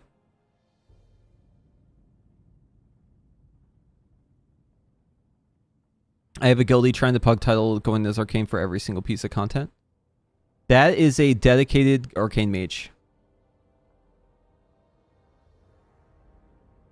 Yeah, on Queen fights, the first 5 seconds are scary. Yeah, I mean, threat's scary in general. Threat is too low, so them buffing it is just bringing it to like a somewhat normal level.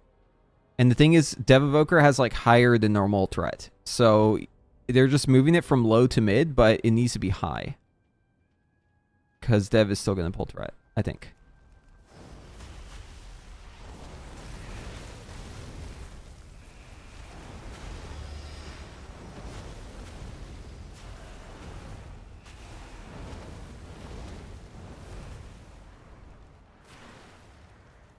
I think we're just shifting power afterwards and go straight into SKB.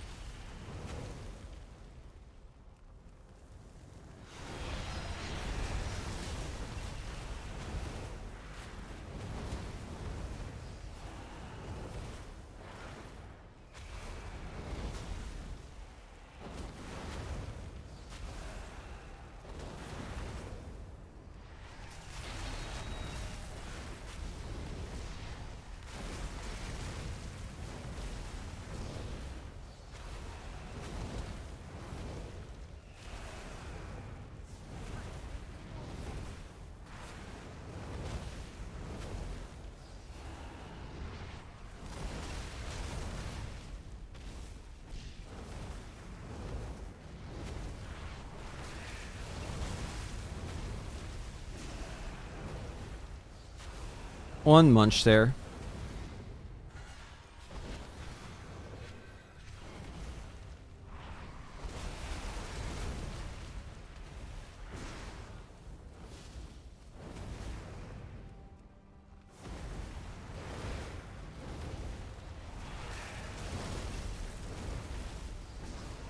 Yeah, they really got to make excess fire stack twice. It's kind of a problem.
Dude, Flame Accelerant actually feels so much worse now because of how you have to play it.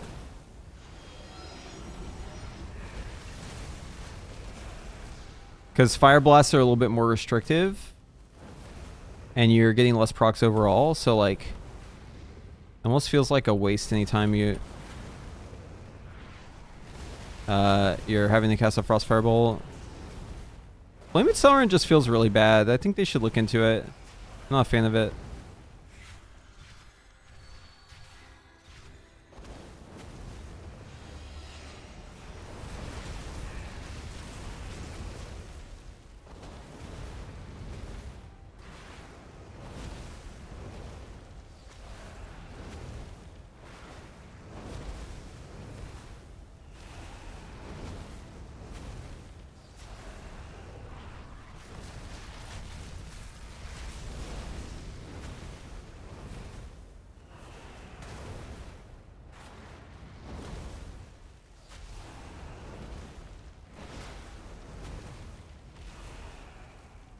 It's okay whenever you're in execute because you have Scorch instead, but...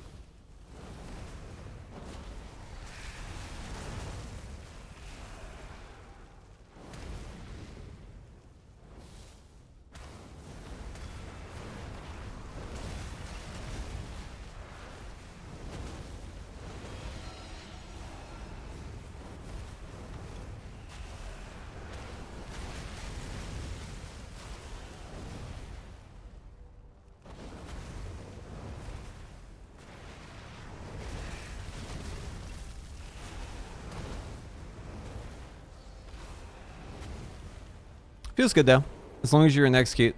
Once you're out of execute though, I don't know, man. It's gonna feel weird.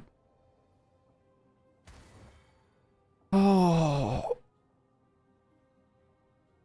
I'm sending Meteor on cooldown now because, well, I don't know if this is right. We'd have to see the sims, but I'm pretty sure it's gonna be more worthwhile because excess fire comes from Meteor now. So if you're holding Meteor cooldown, you're getting less Fire Blasts. And Fire Blast is a more important resource now than it was before because the cooldown is shorter. And also you're getting less Phoenix Flames because whenever you consume excess fire, you also get 10 seconds off of Phoenix Flames. So think of it like this. Every excess fire that you don't use right away is an excess fire that could be munched. Every excess fire that you munch is going to be 10 seconds off of Phoenix Flame. So you're losing 10 seconds of Phoenix Flame. You're also missing potentially an excess Frost, which is 5 seconds off your next Meteor. So you're missing Meteor cooldown. And then if you're going Deep Impact, Meteor cooldown is shorter anyways. So intuitively, I feel like you want to use Meteor outside of Combustion. But I don't know. I mean, I'd have to see the sims. It's just whenever I was doing sim work for 11.1,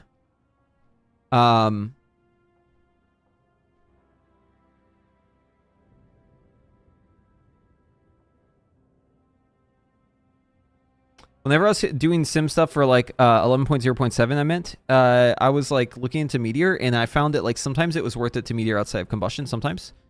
But it wasn't far enough away from only Meteor and Combustion for me to like really look into it too much. I tried playing around at the time, but it was like really complicated, and it just saying like Meteor only in Combustion is like simpler, and it was like within a certain fraction of it. So like Meteor is actually already at the point where like we already probably could use Meteor outside of Combustion. Like it would be fine. So the fact that we're getting all this benefit to using extra Meteors now, to me implies that we probably want to use those Meteors. Realistically though, it's probably like you want to use it if you're about to get a Firefall. Because that would be like munching your excess fire, right? Because you get one from the excess fire from Firefall. So yeah, that's why I'm doing it. But I don't know if it's right. It's just a vibe. I'm just going off vibes right now. We don't have sims for fire yet, so the only thing we have is vibes. But the vibe I'm getting is definitely use Meteor on cooldown. Realistically, it's probably more like use Meteor unless Combustion's coming up like in like 2 seconds or something.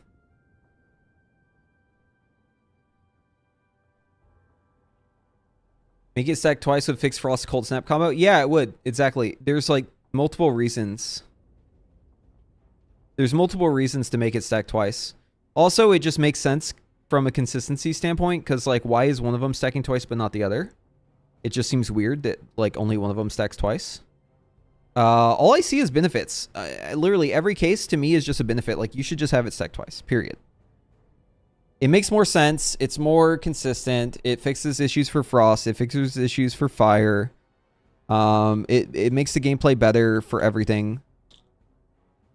Hurts no one, benefits everyone, etc., etc. Yeah, just make it stack twice.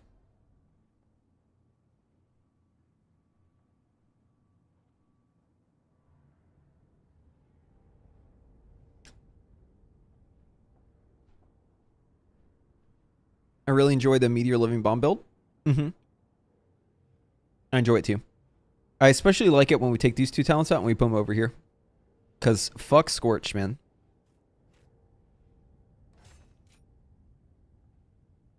I don't think Frostfire is the go-to. No, I'm just testing it. But it could be the go-to. I think Sun Fury is a little behind, but not as much as it was before. I think Sun Fury is catching up. It could be better, but we don't know yet. But it seems from initial sims being done in, not by me, but like by other people, it seems like Frostfire is slightly ahead. But the gap seems smaller now. Seems smaller. So it could be the case that Sun Fury is better for certain situations. There's also the tier bonus you have to consider, right? So like we're playing SKB as Frostfire. The tier bonus also benefits Sun Fury more than it benefits Frostfire if you're playing UI Sun Fury and SKB Frostfire. So there's a lot of factors at play. There's a lot of moving parts, but I think in the end, Sun Fury will be good. Good enough to play. We'll have to wait on Sims though.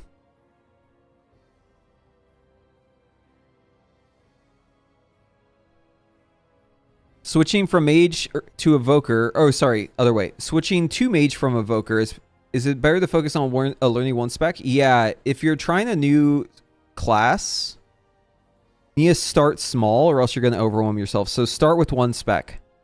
I recommend if you're trying to move to mage, learn fire first. Arcane is much easier to play, but harder to understand. Frost is easier to play and easier to understand at a low level, but at the high level, it's harder to play and harder to understand. Fire is like a nice middle ground. It's a little bit harder to play probably, but it's like pretty easy to understand. Although I'm not sure if this version is easy. I think it's getting more complicated because of Frostfire's changes. But I still recommend playing Fire as the first mage spec you try to get down, because I'm confident that if you can play Fire, you can play the other two.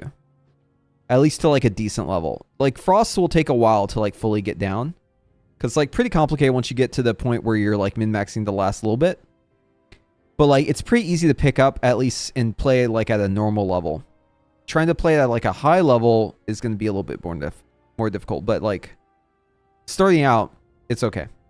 So yeah, either Frost or Fire, but Arcane is fine. It's just kind of weird to learn. There's a lot of weird shit you gotta learn about Arcane. And I'm not sure if you're going to get the same return on investment if you play Arcane as you would if you played Fire. I feel like you'll get more out of Fire. Arcane is harder than Frost. Hard is... Okay, so this is a conversation I have a lot. So, like, difficulty is different for everyone, right? Imagine it like this. You got a triangle. You got, like, different types of difficulty, right? So, at the top here, it's, like, actual execution. Right? Like, actually being able to, like, press your buttons well and do it, like, without making mistakes, right? So, that's, like, the actual play itself. So, like, you know, in League of Legends, right? The execution is pretty difficult at a high end. But if you're just like playing against bots, like the execution's pretty easy and it's maybe more about the complexity of the items and stuff. Maybe League of Legends isn't the best example, but like execution is like a separate kind of difficulty, right? And then you have the complexity. So like these are two of the axes, right? So like something can be like over here in the complexity side where it's like it's not hard to execute, but it's like hard to learn, right? And then you have like the super, like the min-maxy stuff, I guess. I'm just making up a category for this, but like let's say min-max, right? So like I think that Fire, Frost, and Arcane all exist in different areas of this triangle, right? Like for Fire, it's like easier than min-max, less complexity, but it's harder to execute, right? For Frost, it's like the min-max part, if you try to get like super well up there, it can be pretty hard, but like it starts like natively pretty middle. And then for like Arcane, it's like very easy to execute, but harder on the complexity side, and the min-maxy stuff can get a little difficult too. So I don't know. There might only be two axes, but either way, you get my point, right? Like there's different kinds of difficulty. Something that's hard to you might be easy to me, and vice versa. For me, understanding the complexity of it's like so easy, but understanding the min-maxy part or like the execution can be harder, I think, for everyone. If you're like a god gamer, but you're stupid, it could be the complexity is hard, right? Like low IQ god gamer savant, you probably like get the execution down instantly, but like the complexity throws you off. You like take a really long time to learn. So yeah, everyone's different, right? Everyone learns differently. But That's why whenever people ask like which one's easier, it's like, well, that depends, right? It's not really easy to just say like, oh yeah, this one's harder, this one's easier. You gotta like consider all the factors. But that being said, I think to me, like the hardest thing is like being able to like get the complexity down and the execution down and all the min-maxy stuff. All three of those added together, I think that Fire might be harder than Arcane, but I think Frost is going to be harder than Fire if you like add everything up. But Frost is also easier to pick up, so it might sound like a contradiction, but hopefully it makes sense with my explanation.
Like that meteor I probably should have saved for SKB.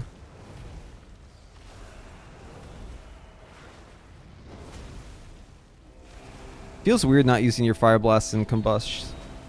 I don't know if that's right.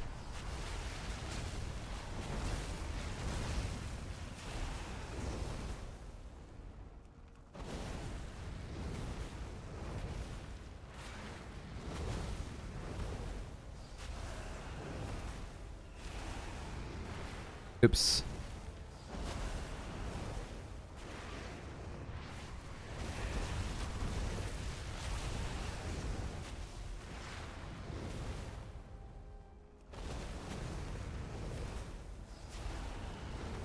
I'm kind of ignoring Scorch here because it's like hard to keep up with everything. I think I Meteor here because I'm going to Shifting Power.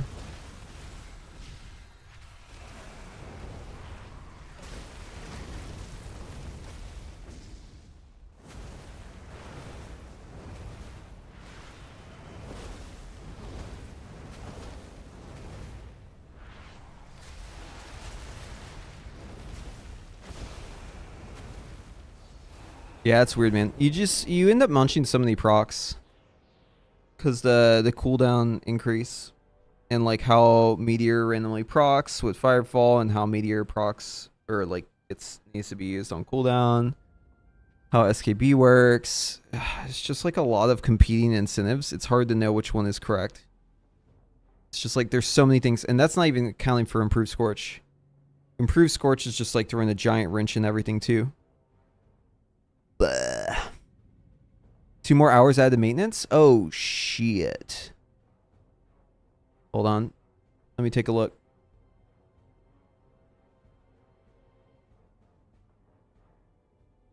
I'm guessing Frost feels awful on the PTR? Yes. Yeah, we tested Frost out the first day I got on the PTR, and it was so bad. Like, guys, it's not even the single target Blizzard. It's not even the single target blizzard. It's actually so much worse than you think. If only you knew how bad things really are.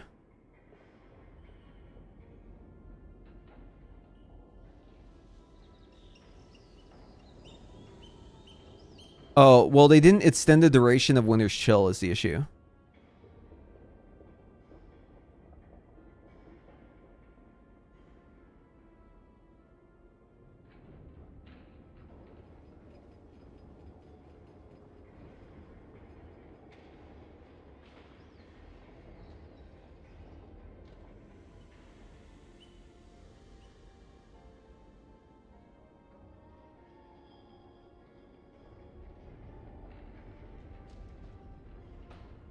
Yeah, so the thing with Winter's Chill is because they didn't extend the duration of Winter's Chill, but they made it so Fingers of Frost doesn't consume Winter's Chill, you munch every Winter's Chill. And then it becomes this question of like, do I want to Glacial Spike in my Winter's Chill? Do I even want a Comet Storm in my Winter's Chill? Ray of Frost is just like out of the question. So it just becomes like this issue where you're like, what the fuck can I even do inside of my Winter's Chill? Can I even fit this inside, or do I need to munch Icicles to not Glacial Spike because I don't have time to do it? Plus, there's the added point where you need to like stack up your Fingers of Frost for Winter's Chill because of Winter's Tide still being a thing. So like everything is just making it so fucking annoying to play. And then you add on top of that the fact that like blizzarding is like really fucking good. You just like want to have blizzard down the whole time. So like there's more globals where you're like not able to cast other shit. And then also you're like frozen orbing more because you're using more blizzards. So it just ends up in this weird situation where you're basically like constantly backlogged and you like need to get to your spells, but you can't. And it's just frustrating to play. It just doesn't feel good. I hate it. I hate it. I hope it's dog shit. I hope we don't have to play it.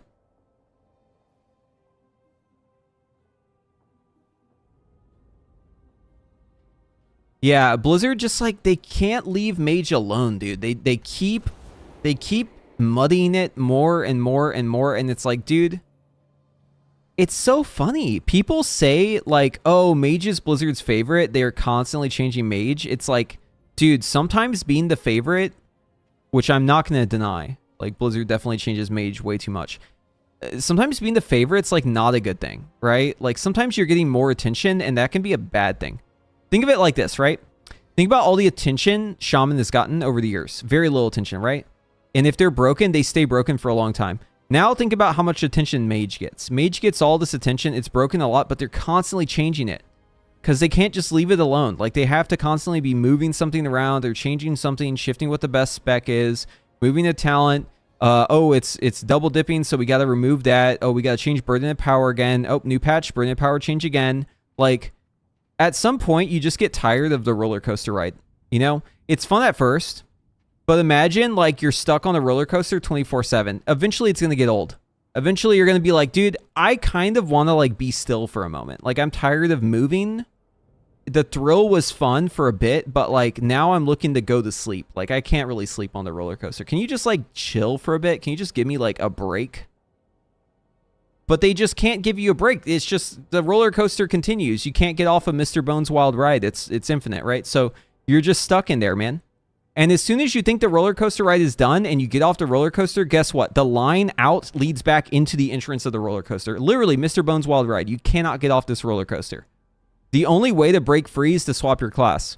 But the thing is I actually like Mage a lot. So the problem is I feel like I'm committed at this point. Like, I played Dev Evoker for a bit. I had fun with it, and I still play Dev. But after playing Dev for an expansion, coming back to Mage, it's felt really good. I just wish the roller coaster ride would have, like, someone in the staff would just, like, stop. Just, guys, stop. Get off. All right, we're shutting down the ride. Just for a little bit. And then, you know what? We can start it up again. But, like, just for a little, just give us, like, a break, you know?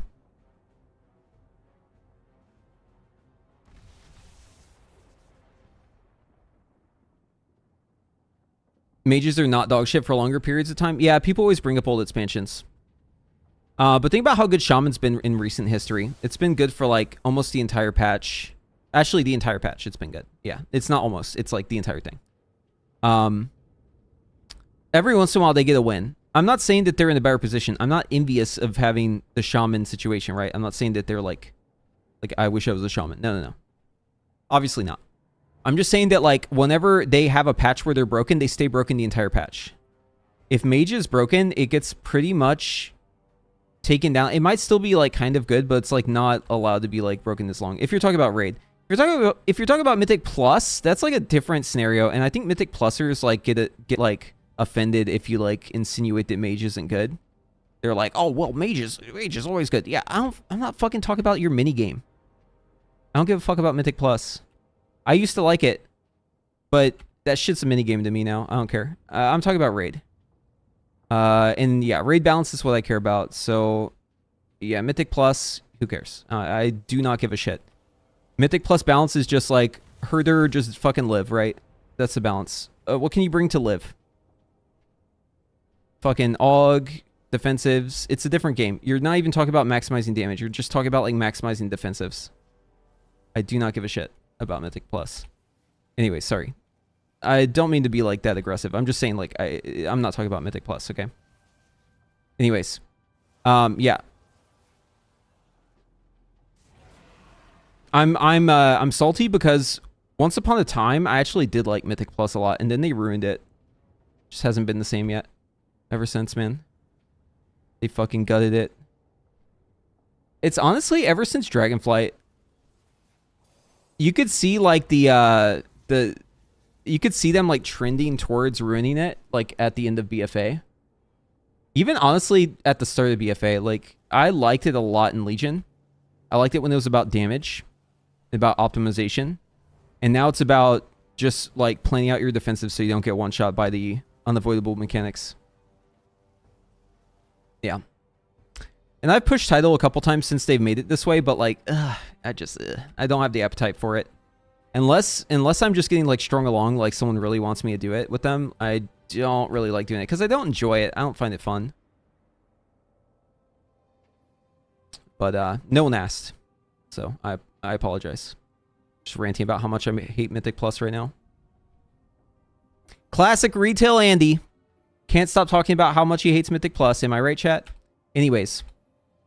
Yeah, so there is Mythic Plus testing today, though. Speaking of. Might check that out. I wonder what's going on with the servers, though, right now.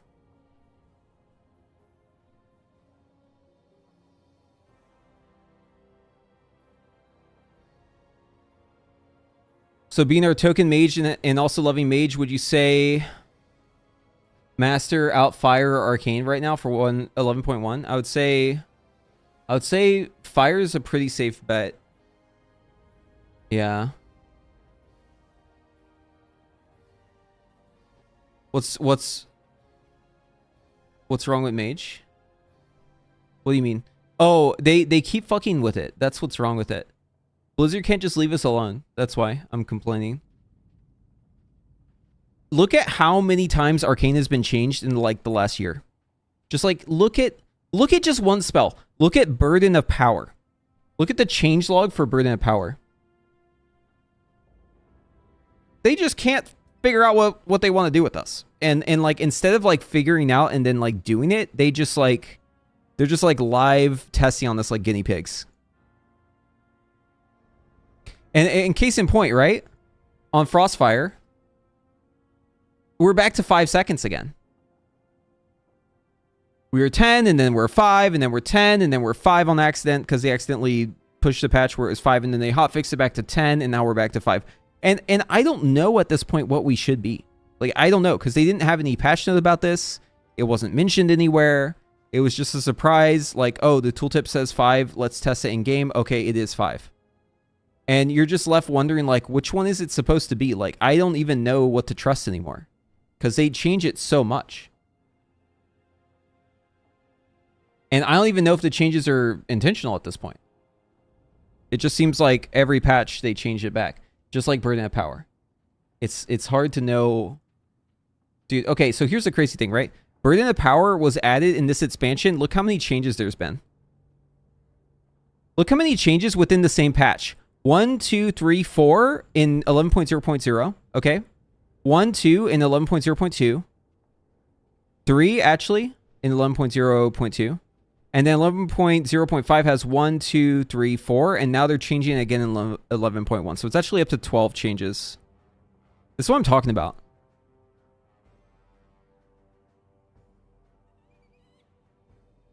And it's not like they're just like nerfing the damage or buffing the damage. Like they're changing how it plays. So like you have to learn a new playstyle every time.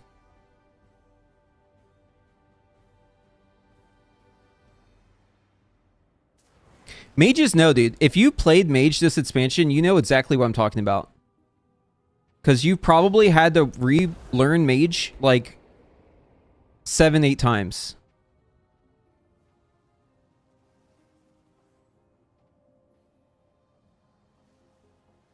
Yeah, getting close to Shadow Priest. At least with Shadow Priest, they're just changing like the coefficient on it, right? They're just like constantly adjusting, what is it? Psychic Link, right? They're constantly moving the number around to like change the damage on it. It's not as impactful as like changing double dipping or changing which spells it affects.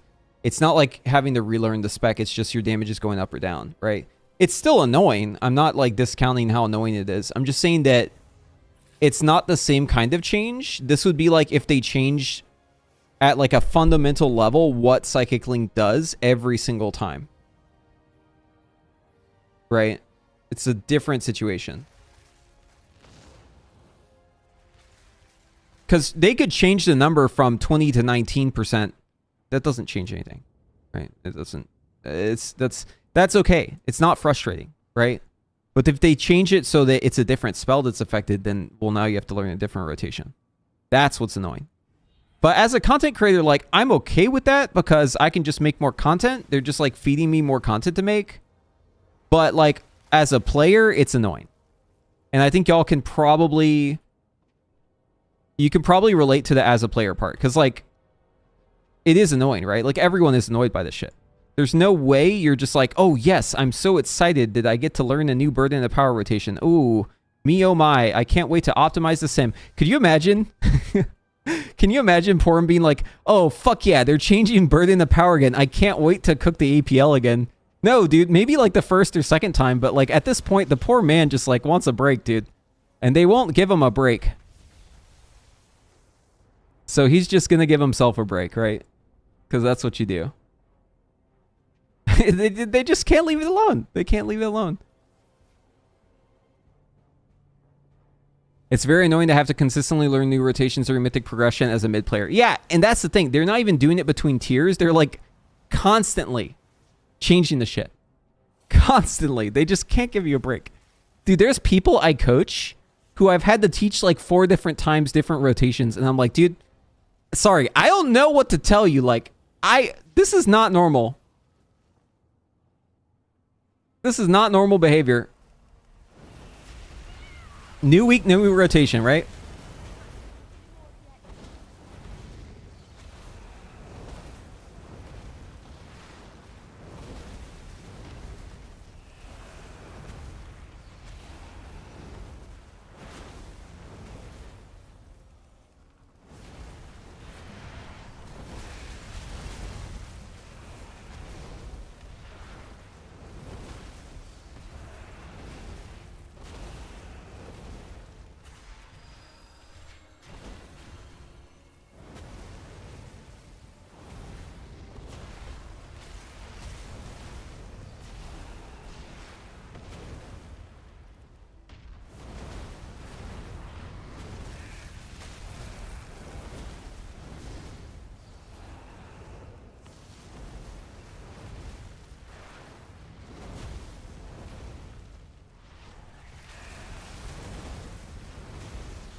So many procs, man. How do you get through them all?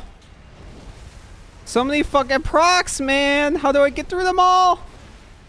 The balancing act is real. Okay, I'm finally caught up. Just in time for an SKB to throw everything off again.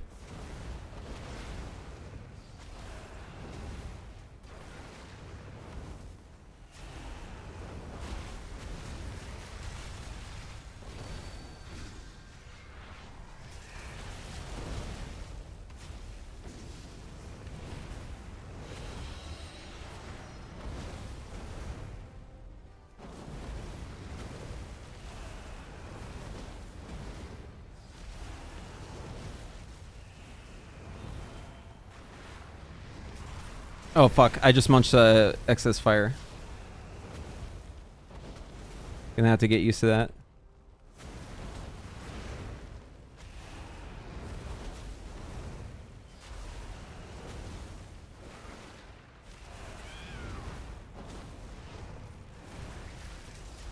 Okay, hold on. I gotta test something. So if I have excess fire already, and then I meteor and I immediately fire blast, will it munch? Let's see. Hold on. I gotta farm up a meteor real quick here. Okay, so we have meteor. Let's get an excess fire. Okay, we have excess fire. So if I do meteor and fire blast at the same time, do I get excess fire back? No, so it has to be spent before. Oh, why? No, dude, why? Why is it like that? Why is there no delay? What the fuck? Why is there no delay on this, dude? There's a delay on Sunfury getting its Fire Blast charges from the meteorites. Why is there no delay on this? It's on cast complete, not on fucking impact? What? This is so dog shit. Why? Why is it like that? Fuck, dude. At least you know if the class is getting plenty of attention, that's an upside. No, that's the thing, man. Shred, you don't get it. That's the problem. You don't get it. It would be an upside if you could trust the people making the changes, right? But you can't. You can't trust them. Imagine you have a doctor that like it makes you get these surgeries, right? But you don't trust the doctor. You don't trust them. And they keep telling you you have to get this new surgery. And it's like, dude, are you fucking kidding me? Like, the first 3 times I trusted you, but like now I don't know if I trust you anymore. But like, in this scenario, it's like, you know, you don't have, like, there's no other doctor in your area that's like under your insurance. So you're like stuck with this crazy doctor. And it's like, you could deny the surgery, but then like, maybe, you know, you're going to fucking, your illness could get worse and you could die. So it's like you have to like go along with it. So like you're forced into this like constant cycle. You wouldn't say the same thing to someone getting like surgeries all the time. Oh, you're so lucky that you're getting so much attention from your doctor that you get all these surgeries and they're covered by your insurance. No, even if you're getting all that attention, that's not necessarily a good thing. It can be a good thing if you need it. If, you know, they're going to fix your knee or like something else and it's going to improve your life, if you trusted it will improve your life, then that's a good thing, right? But what if you don't trust that? What if you think it actually will be a detriment? What if you think it will make your life worse or your gameplay worse or your experience worse, right? Then you just dread it. You dread talking to the fucking doctor because you know this quack's going to give you another surgery you don't need, right? So it's like this, right? You don't want the attention if you don't trust that it's going to make your spec better.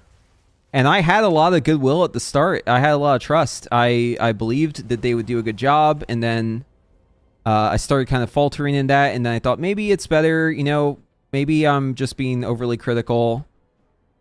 I'll trust again. And then now I'm just like, no, I'm out of trust. Like I don't think they're improving things. I think they're just kind of fiddling with them just to like say that they did something. I don't think they're actually improving Mage with the changes. I think they're just making change for change's sake at this point. Because how else do you explain some of the changes that they keep going back and forth on?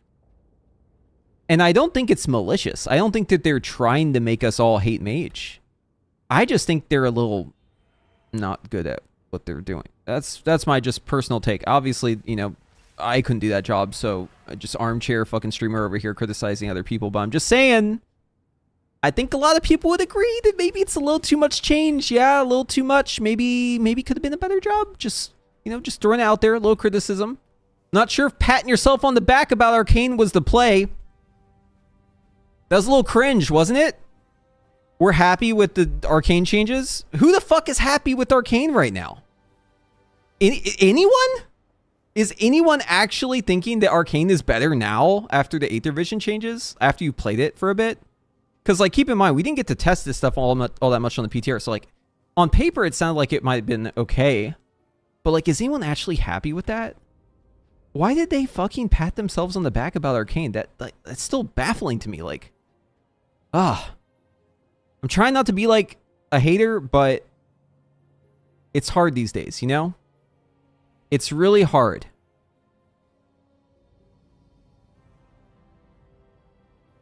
But if they demonstrate that maybe they're like changing again and they're not going to like constantly whiplash us, then, you know, they could win back my trust. It's just right now, trust is at an all-time low.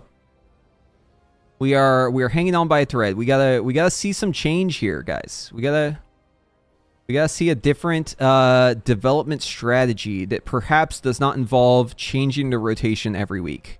That would be a good start.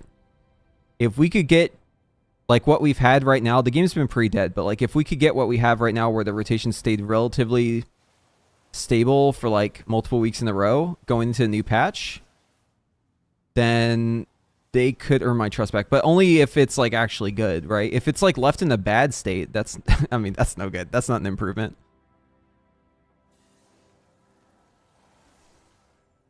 I'm saying there's opposite. Yeah, no. I understand that there's opposite problems. And listen, again, I'm not saying that I would rather be a class that gets no changes, okay?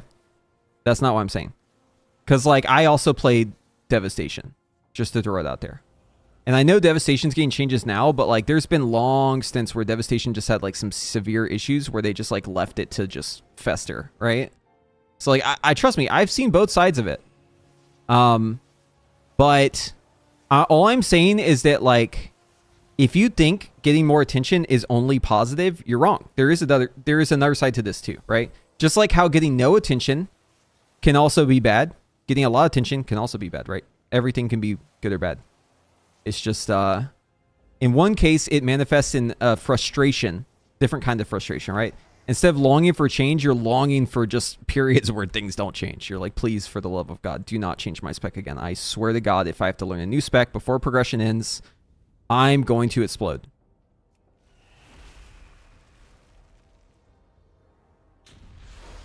And I think a lot of mage players can relate to that. It's hard for other classes, though, to really get it. Because you just like hear us bitching and you're like, oh, they're getting so much attention, they're bitching. But like, there's something to it. I'm just saying. It is a little rough. You know, you got to walk a mile in our shoes. Overall, though, I'm happy to be a mage. If I wasn't happy to play mage, I wouldn't play it, right? Like I would just swap dev. Because like I can play dev just fine. I've done progression on dev. Like I could just go dev, right? So like if it was that bad, I would just swap. And you could too, right? If you really think that your spec is like that bad, you could always change. That's always an option.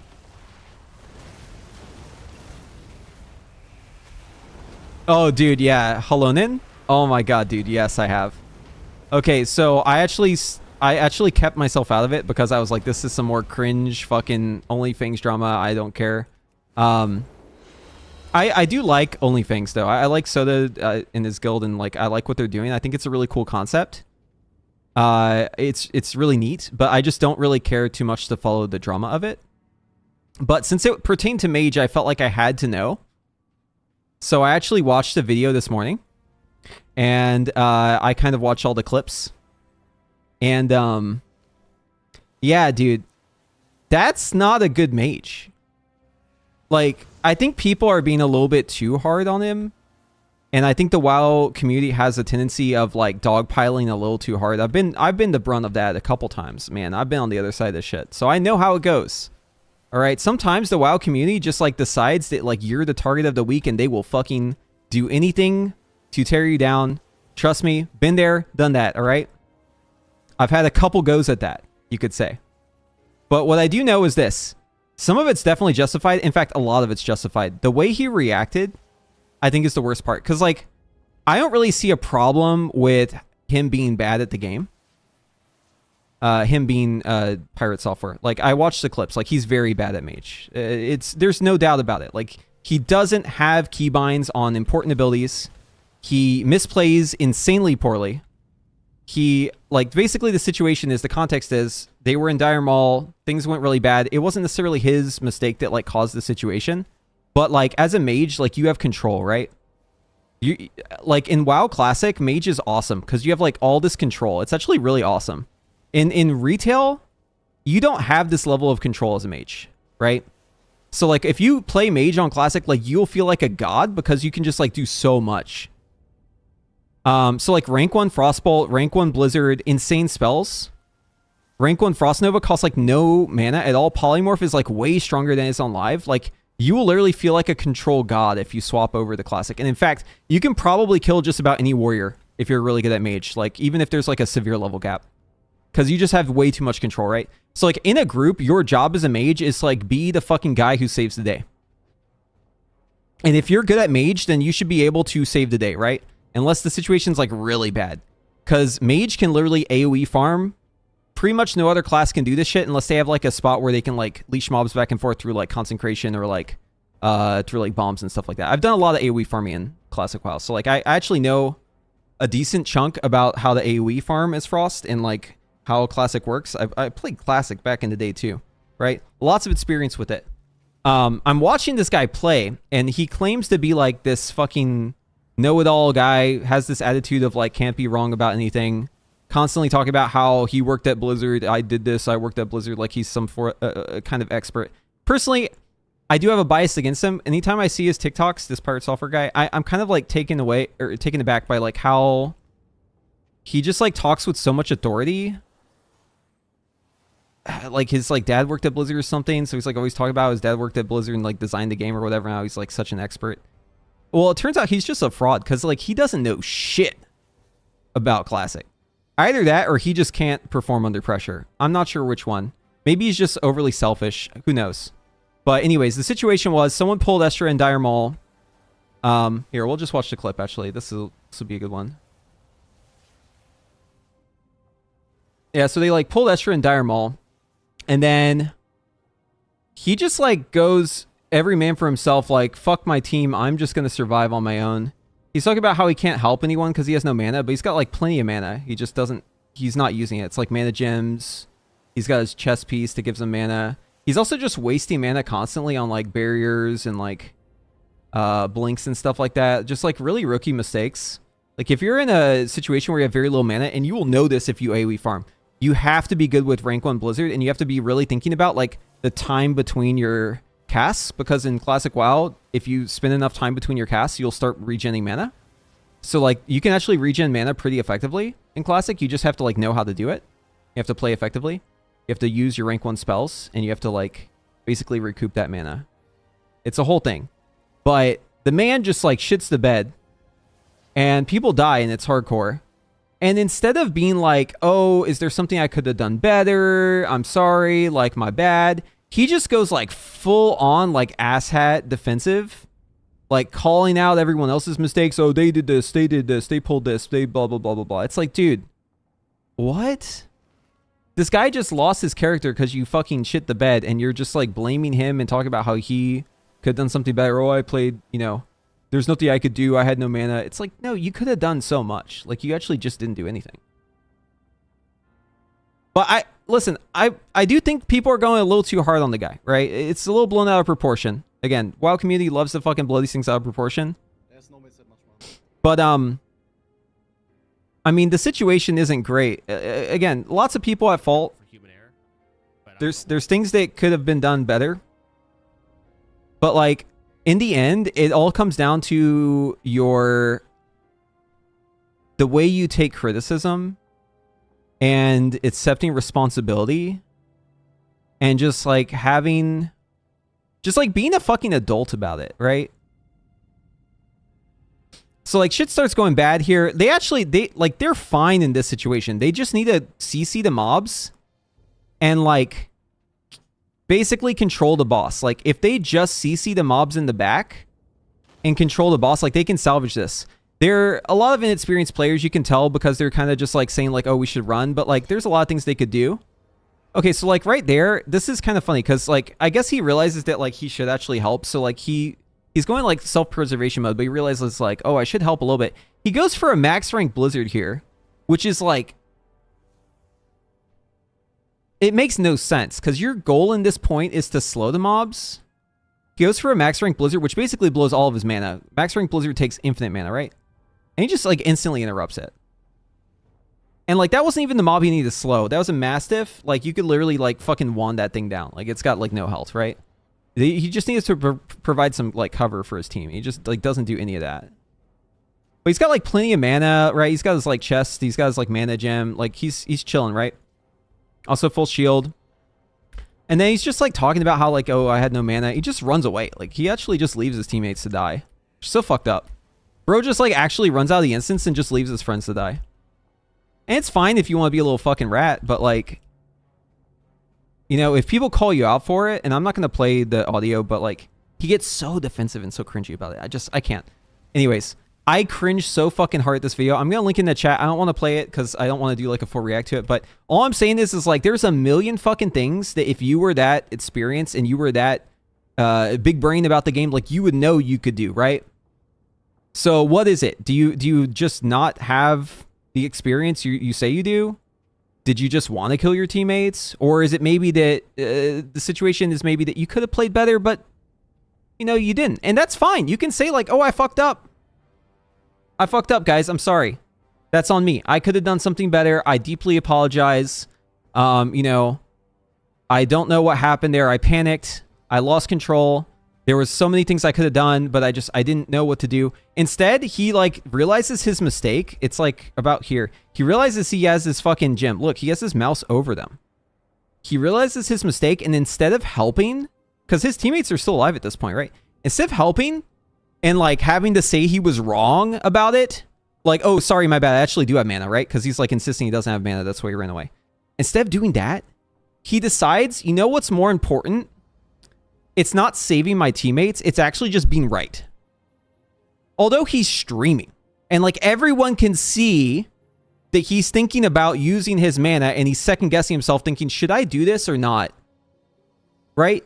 It's so obvious, but like in the moment, I guess he thought he could get away with it. Like just saying that like, oh, I actually have nothing to do. You know, he's thinking in this moment like, oh shit, I actually do have stuff I can do. Fuck, did I actually just leave my teammates to die? Then he doubles down. No. No. Actually, forget about this. I'm just going to put my... just put a chat blocker over my bars, right? Forget about this part. No, there's actually nothing I could do. You know, you guys fucked up. You died. Blah, blah, blah. End the discussion. I'm not going to talk about it. Yeah, you know, fucking... Dude, it's gross, man. Leaving your teammates to die like that's fucked up. As the mage. That is a betrayal. A fucking betrayal. And... again, all you'd have to say afterwards is just like, oh, my bad, right? Sure, people would be angry at him, but like if he just could like admit like a small amount of fault, like I don't think the people would have been so upset with him. I think the drama would have been a lot less. But since he like cannot admit any fault, people are just latching on to this dude. And it's been blown way out of proportion. The man is getting cooked online. And yeah, I don't think he deserves the full brunt of it. Again, I think he's getting a little bit too much hate. But I do think he's a rat fuck. I'm not going to mince words here. Dude's a fucking rat. There's no doubt. And he's a fraud. But that's okay. Brittany just came in. She has no idea what I'm talking about. And she's just laughing because she has... well, I'm just roasting this guy. I mean, but it's true. Like, he is a fraud. Like, if you have this... if you're talking about how you're like such an expert and like you know all this stuff, and there's like so many clips of him talking about this too, where he's like, oh, a mage's job is to do this. Oh, you know, I've saved the day and done this, blah, blah, blah. It's like, dude, you talk a lot of shit, but like when it comes down to it, like when you were needed, you weren't there. You just ran, man. Better not be fucking talking any big talk after that, dude. You cannot have any big talk after that. I'm sorry. And in fact, if I was playing with them, I would not fucking ever group with that guy. Bro, if someone's got that sort of mentality where it's like every man for themselves kind of situation on hardcore, fuck playing with that guy, dude. Are you joking me? That guy's the... okay, that's the kind of guy who like in a situation where you're like getting like a, you know, nukes going off, they're like closing the door before you get in, right? Like that's the kind of guy who like seals the door and like leaves you to die. Leaves his whole team to die, right? Literally just like gets in the pod by himself, the escape pod, and fucking locks it. You know? That's the kind of fucking guy he ended up being in that situation. And it's a video game, but I mean like, all I'm saying is like, it's a really bad look to do that and then not take any responsibility for it. You gotta own it if you do that, right? You gotta apologize. The kind of dude doesn't tell others he's bitten. Yeah, exactly. He's the kind of guy who gets bit by the zombie and keeps it from everyone. For sure. 100%. That's a great analogy. Yeah. He's the kind of guy who literally gets bit and then just hides it and then kills the entire team because he doesn't say it. He did own it? Oh, well, that's good. That's not as fun, though, to talk about. What the fuck? I'm trying to farm some drama here. You're telling me he actually owned it? That's so sad. What the fuck? Damn it, dude. It's so much easier when people are just a villain and you don't have to think about them as a human, don't you think? Anyways, I'm kind of tongue-in-cheek about it. If he owned it, that's good. Yeah, he owned it after people burnt for him. I mean, he still owned it, though. He probably realized that this was going to fucking spiral out of proportions. I mean, the damage has been done to a certain extent, right? He only owned lightly. Yeah, well, people always say that, though. It's hard to give a good apology, man. It really is. Listen, I can, like, empathize with him to a certain extent. I just don't like how... And I know this isn't him. It's like, it's his persona. Because, like, everyone who streams, like, has a persona, right? Like, you're obviously not being, like, 100% authentic whenever you're streaming. But, like, I just don't like his persona. I'm, like, biased against him. So, like, yeah, I don't know. I'm just being really real with y'all. I want you to know, like, I'm just fucking letting it out. All right. This is a situation where, like, you know the meme where it's like, oh, finally the guy who I don't like, everyone has a reason to not like them. Wait, hold on. I have a meme to show. Here it is. This is me right now. I'm a hater. I'll admit it. That's me.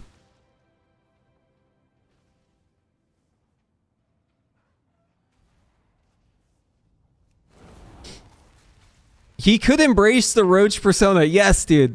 Okay, if I was him and I could get over the public backlash and, like, get back on that horse, well, I've done that. So if I was in that situation, I think a funny way to own it would be to literally show up in a Roach costume. That would actually be hilarious.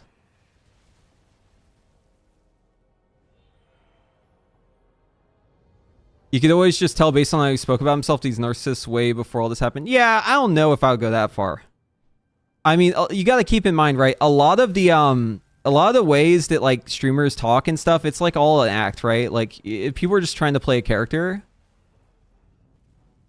So I don't know if I go that far, but I do think that he's full of shit. And, like, I've thought he's full of shit ever since the first clip I saw of him. That's why I said I'm a dedicated hater, dude. He doesn't occupy much of my you know, like, my thought process. Like, he isn't on my mind a lot, but whenever my TikTok, like, shows me a clip of his, I always scroll right past that shit. Listen, if I was him, what I would do is I would tell the guild, listen, everyone, I'm sorry, I was being an asshole, I was wrong, I made mistakes. To atone for my mistakes, I will kill my character. And then he has more content to stream, right? And he can farm off the drama. Then he can, like, show up in a Roach outfit. He can show up in a rat outfit. He can, like, play an undead. Maybe they assign him to be an undead rogue or something like that. Something super ratty in the future, right? Like, he could, like, turn this around and, like, make content around it. Like, sure, it's hurt, like, it's definitely hurt him a bit. But, like, all I'm saying is like, it doesn't really matter. It's just a video game. It's just a video game, man. Who cares? But, yeah, I don't know. There's a lot of different approaches you could take. All I'm saying is that just, you know, don't read too much into the, like, personalities that people portray themselves as whenever they're streaming. You're never getting, like, the authentic version of the person, except for me. Oh, of course, you know, 100% authentic all the time, right? Everyone else, though, you know, just keep that in mind.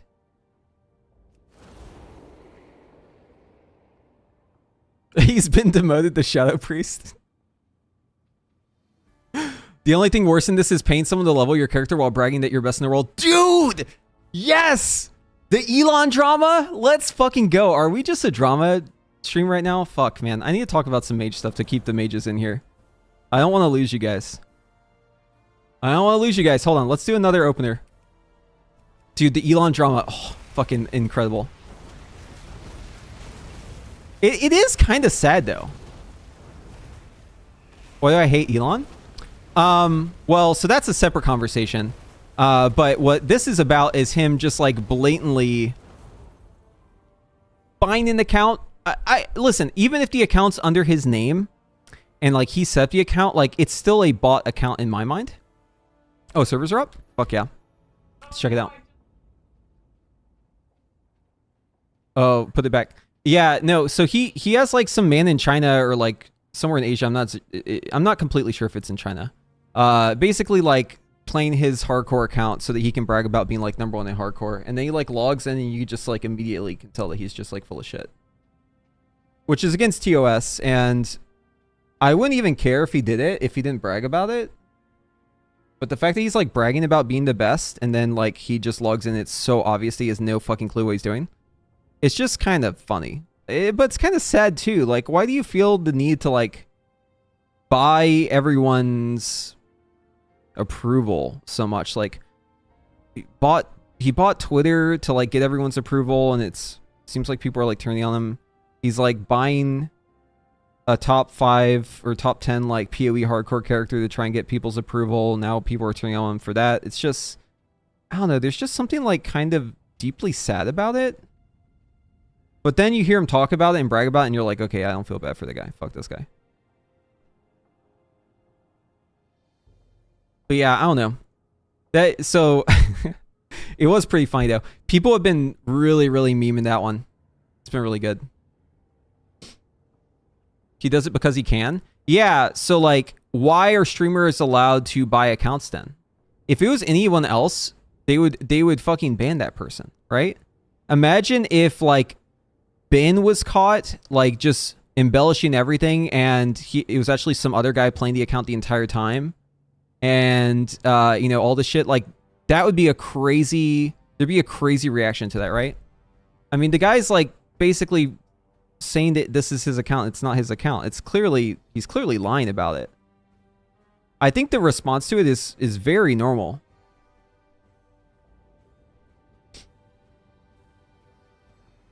Yeah. What's funny is he was looking at his items and like he has, okay, so PoE is like this game where like you can't bullshit, right? Because it's like too complicated, and like people who like love spreadsheets play Path of Exile, right? I love Path of Exile, so like I'm one of these people.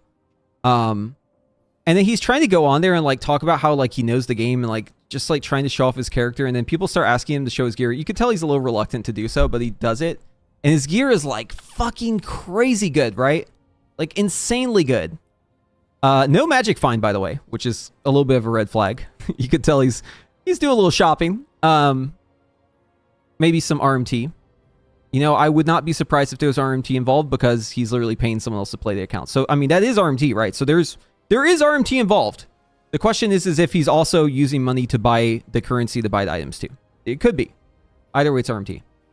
But it's so clear that like he doesn't play the account like 99% of the time. Like, there's a tab on his in his stash called Elon's Maps, and then there's the other map tabs. It's like, letting your kids play? What's going on? I don't think you're letting your kids play hardcore, right? And then just like talking about his items, he looks at this item. It's called the Hand of Action Wisdom. It's this item that drops from like a pinnacle boss and is the most build enabling item in the game. Another way to put that is it's the most broken item in the game, right? This item single-handedly makes builds either work or not work. It is the crux upon which everything you do, if you have a character that uses Herald Abuse, it is the crux upon all of your build. It's the foundation. If you take that item away, everything breaks, right? The most important item, the most broken item, everything hinges on this thing. He looks at it and he goes, yeah, it's only like level 52, so, you know, I could probably get better. It's like, dude, that's not how any of this works. Like, just that one statement alone is like, okay, bro, are you sure you want to like stream this? Because you're kind of giving it away. But the thing is like, if you appeal to gamers, you can just like build an audience of people who will defend you online. Like, you can build like a White Knight army. And especially if you get the people who are stupid, That is like the most beneficial thing. It's actually really smart to do what he's doing. Because he's basically building like an army of idiots to defend him online. And people who will like just like him because they think he's like relatable because he like plays video games and stuff. Like no other, you know, no other billionaires talk about how they do that stuff. He's doing it so he can like amass this army of like people who will just defend him to the death online. But people who know, it's just like super obvious that he's full of shit. So full of shit. And it's a weird thing to lie about too, unless there's a strategy involved. And I think there is. I think he's actually kind of smart for doing it. Dude, winning over the gamers, it's a smart move.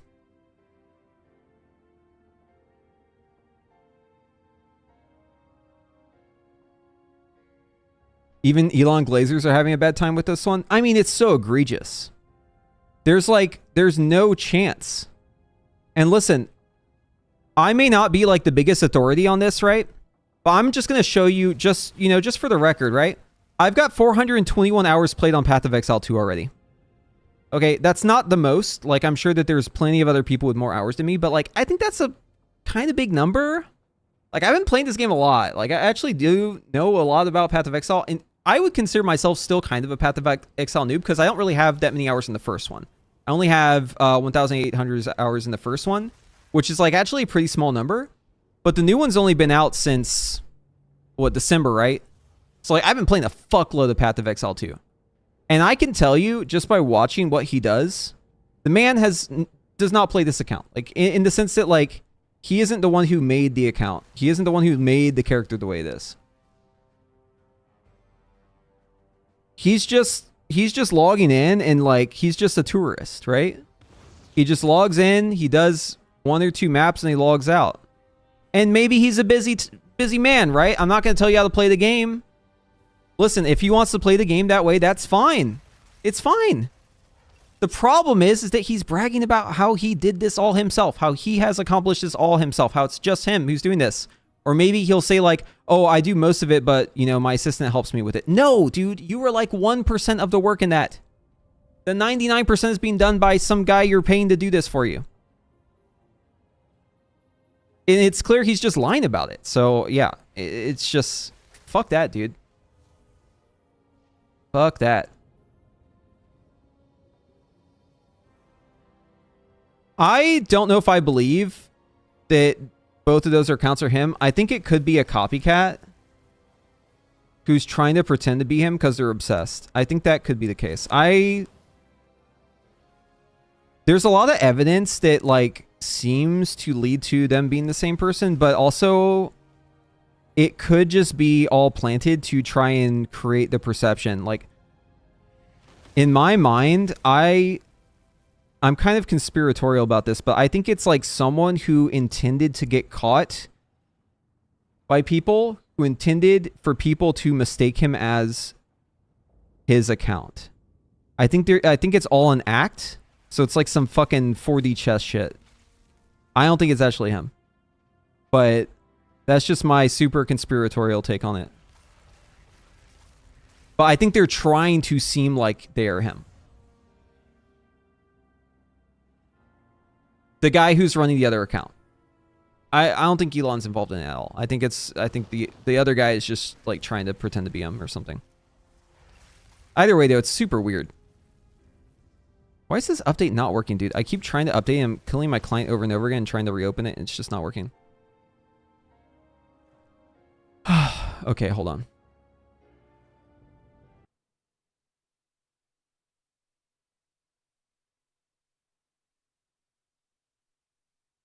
It's just so weird to lie about playing a video game. Yeah, I mean, it's either that he is super desperate for approval. Like there's just like a missing piece that he just like needs to, he just has like this extreme urge to fill, even if it costs him billions of dollars. Or he's just farming idiots as like a strategy. You know? Could be one or the other. Not really sure which one. Okay, so I completely killed, oh, I think it's pathetic no matter what. Yeah, for sure. So I completely killed every process for Balnet. And I also killed the update service. Let's see if it actually updates this time. Yeah, I'm trying to update. The client was not working for me. He did some top ranking shit in D4 too. Do you think that was fake too? Yes, absolutely. 100%. 100,000%. It was probably the same guy. He's probably paying this guy to do the Path of Exile. Because if you're like that high up in Diablo, you probably also would like know Path of Exile, because people who are like super ARPG fans. Although I do think he knows more about Diablo 4. He can pass more as like the actual owner of the account for D4, so I think it's less obvious. But in Path of Exile, it's harder to be a fraud because it's a better game. let's just be clear. Path of Exile is just a better game. It's harder to be a fraud in Path of Exile. In D4, you can pretty much pass as like a top player if you just have like really good gear and you know like some basics. So yeah, I think it's 100% fraudulent. I think he does play Diablo though. Just not I just don't think he's like the main person farming the experience. If I had to like guess numbers, just like based on what I've seen, I would say like probably about 10% of the gameplay in D4 was probably him and like 90% some other guy. But in Path of Exile, I think it's more like 99-1 split. I should try to get that job. Dude, yeah, that's a pretty sick job. Imagine getting, dude, okay, so imagine being the Asian dude who's like getting paid by the richest man in the world to like play video games for him so that he can pretend that he's really good at video games. The only downside is every once in a while, Elon's going to log into the account and kill your character you put all that work into. Because he's fucking trash at the game. And that's why there's a tab called Elon's Maps, right? That's the Asian dude trying to like put a fucking, you know how you like put up like the dog door so the dog can't like get in certain rooms because you just don't trust the dog to be in certain rooms. He's like trying to like basically section it off so that Elon like can't hurt himself, right? And he still manages to die. He actually lost that character. As long as I get paid, you can do whatever. Yeah. Yeah, I mean, sure. I think that I think they should action the account though. Yeah, he died on that character. Somewhat shortly after. It was like a couple days later.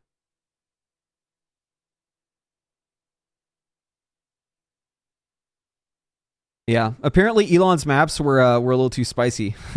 They gotta he'll probably redo it, but like with tier 10 maps or something, so he can't accidentally kill the character. The character that no one knew who was playing it. It's true. It could have been the expert, but listen, who do you think is more likely to kill a character on hardcore? The guy who has no experience, or the guy who does this for a living? Let me put it another way. Who do you trust to fly your plane? The pilot or the homeless man on the street? The person who has the training, or the guy who just finds himself in that situation in the moment, has no fucking idea what he's doing? Statistically speaking, it was probably Elon who killed the character. But then again, on the other side, right? It could be the guy spending more time on the character. So it's really hard to say. In my mind, it's probably about 55-40 split. 55 being on Elon killed the character versus 45 on the other guy, the expert. But remember, on hardcore, like, it's very easy to die. So like, it could have just been the guy who's playing it more, because they're playing it more, right? They're spending more time playing, so they have a higher chance of dying because they're spending more time playing. Dude, why is the resolution so fucked up? What's going on here? Did they really fuck up the resolution again? Dude, look at this menu. Bro, what is Blizzard's quality control? Are you guys seeing this shit?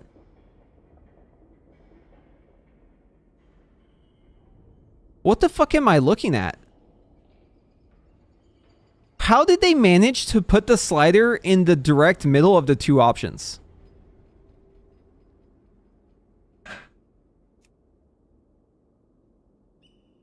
And all the words are off the buttons? How did they fuck this shit up? I don't understand, man.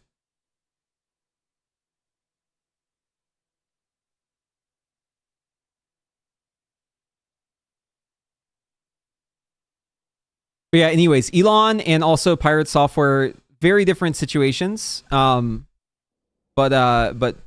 it's been interesting. I followed the Elon thing a lot more. I actually did. That was interesting to me. I only even tuned into the Pirate Software thing today because I found out he was a mage, so I was like, oh, I should probably look into this just to see what everyone's talking about. you know, give a fair assessment, because I know whenever people all dogpile on a guy, like, a lot of people will be pretty unfair about it. So I just wanted to see it myself, make my own determination. And yeah, kind of ratty. Kind of ratty. That alone is not a sin. Being bad at the game is not a sin. The question is what you do afterwards. How you react, right? That's where I think he lost me. The reaction was very bad.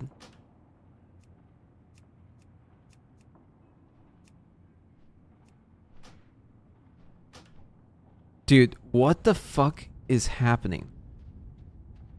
Why is the game so fucked right now?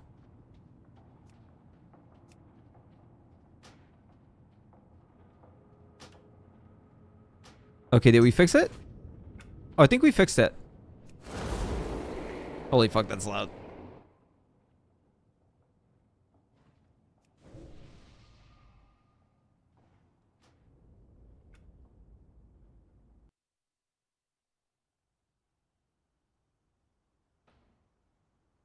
Wait, is Plunderstorm not even out?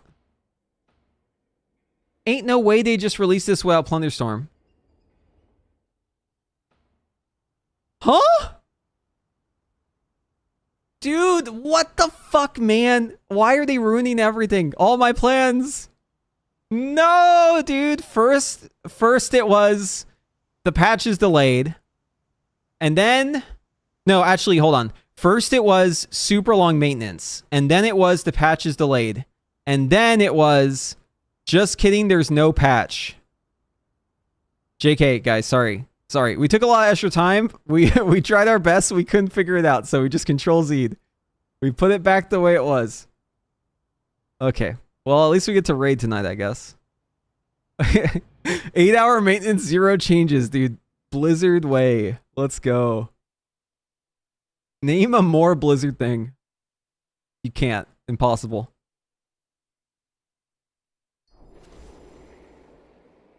Okay, it seems the resolution is staying the same mostly. That's good.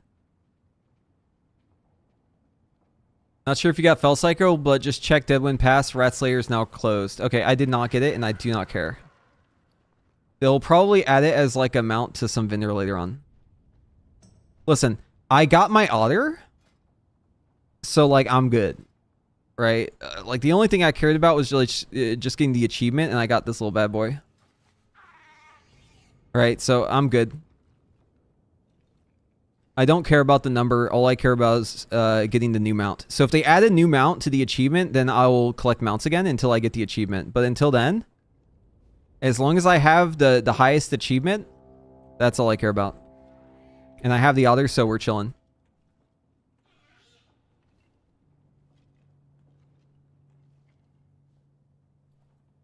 Yeah, I didn't really put much effort into getting the otter. I think I automatically got it. I just logged in and it was there whenever they added it a while back. Oh, I was farming the drama from both Elon Musk in Path of Exile and Pirate Software in Classic WoW. Yeah. 2 frauds. That would be the headline. A story of 2 frauds. Although I think the Elon one is like 100 times worse than the Pirate Software one, just to be clear. But both seem a little fraudulent to me.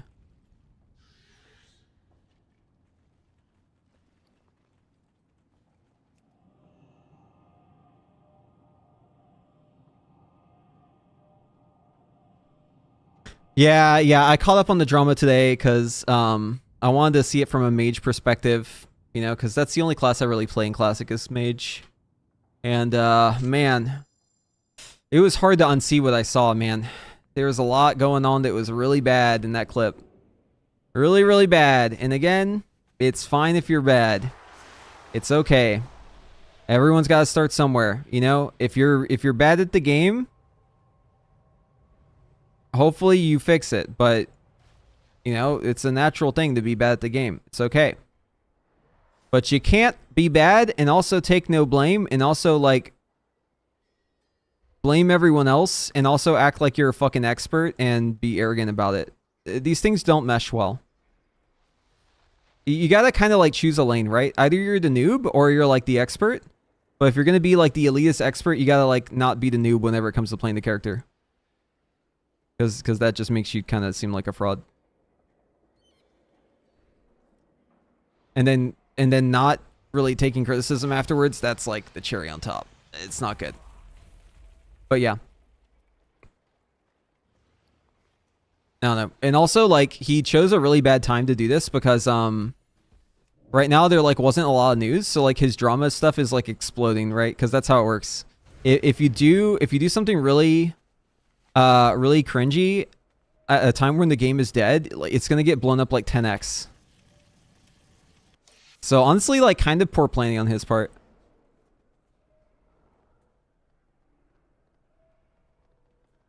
That's a speed chest.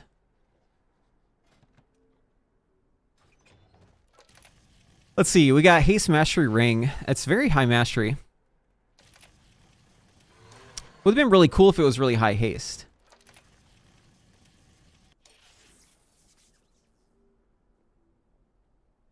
Let's run some sims. Oh, also, not just a fraud though. I think I love that everyone's like calling him like a rat because I feel like it really does it fit the situation right. What does a rat do whenever there's danger? Does a rat stand up and fight with his teammates to the death? No, a rat scurries away into a hole. That's what a rat does.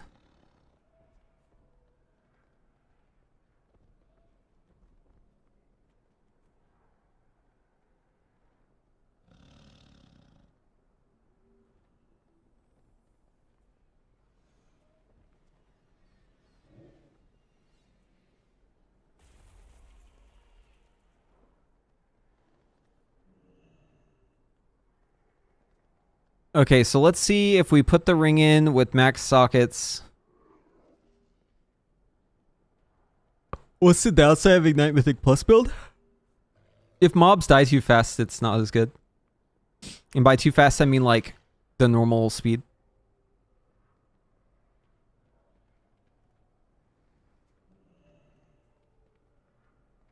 What do you think about Ring from last boss? It's a downgrade for me. So I don't think it's very good. But in AoE, it seems okay. Although the proc doesn't really work in AoE, so it's more so the stats being different. Overall, I wouldn't use it, and I'm not using it. I actually have one. I have one, and I've gotten multiple from my vaults too, and I don't use it because it's just not very good for fire.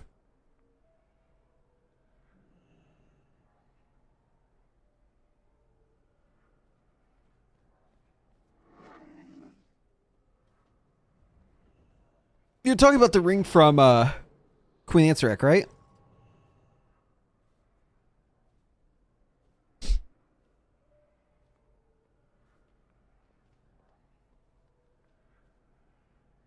Mastery Ring is actually pretty close in single target.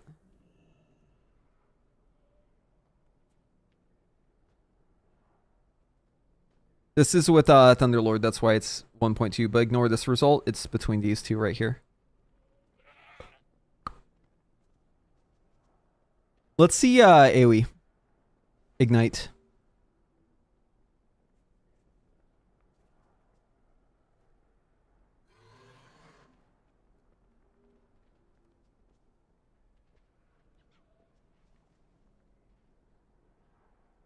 Not much beats Queen Ring. I mean, Haste does. I've accepted my fate as a Frost Mage. It's so over. Wait, what? Pat, don't say that.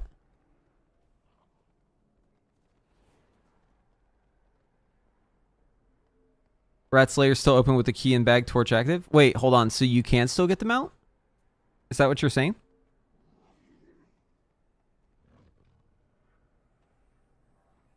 Oh, shit. Okay. I might do it. One sec. Be right back.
Very similar in 2 target.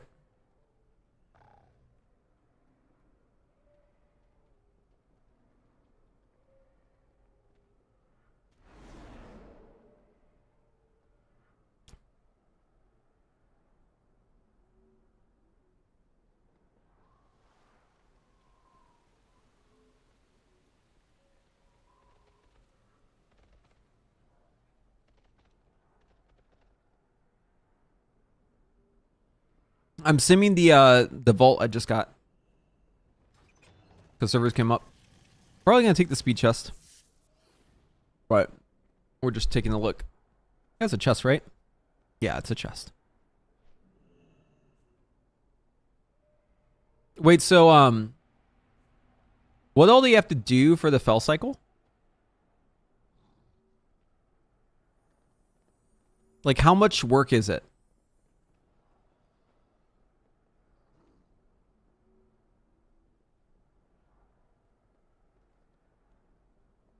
Took you a week? Damn. We might do that as stream content, but that sounds like a lot.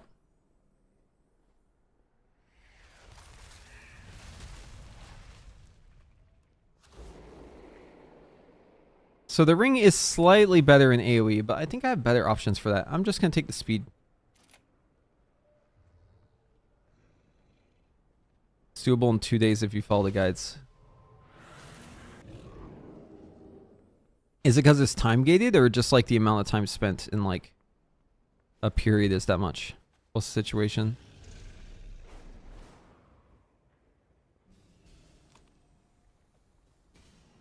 Depends on how much classic content you've done. Okay.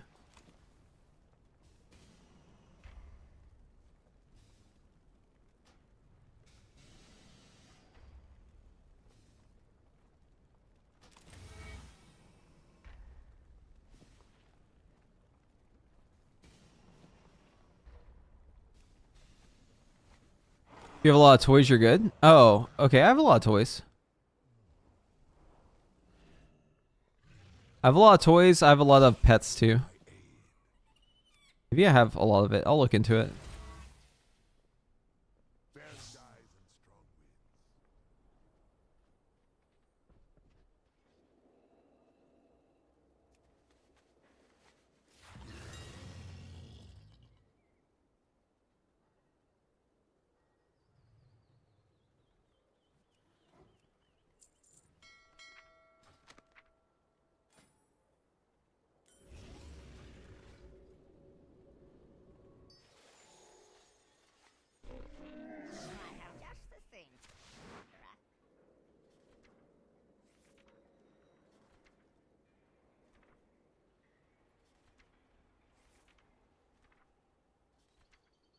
But yeah, going back to the OnlyFans drama thing. I think at the end of the day, the question you should ask yourself after a situation like that is, if I could go back in time, would I have done anything differently? And I don't think that there is anyone, or maybe there's like one weirdo out there, but like I don't think there's like anyone who would like watch that clip and say, no, I did everything I could. There's nothing I could have done. I don't think there's anyone who would say that. And I think in the end, that's like what it really comes down to. So, you know, in a situation like that, you just have to admit that you fucked up. Like, if you could go back and change it, you definitely would. There's no doubt. So many things you could have changed.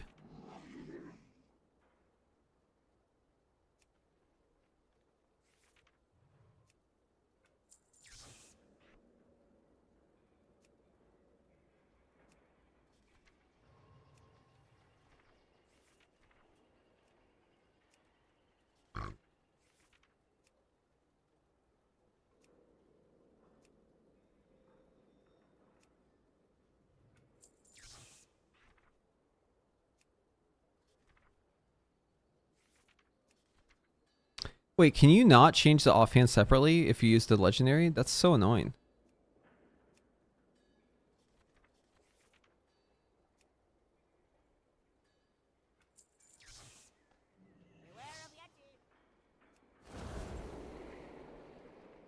The pets for the battle pet stuff. What pet is it? Can you give me one example?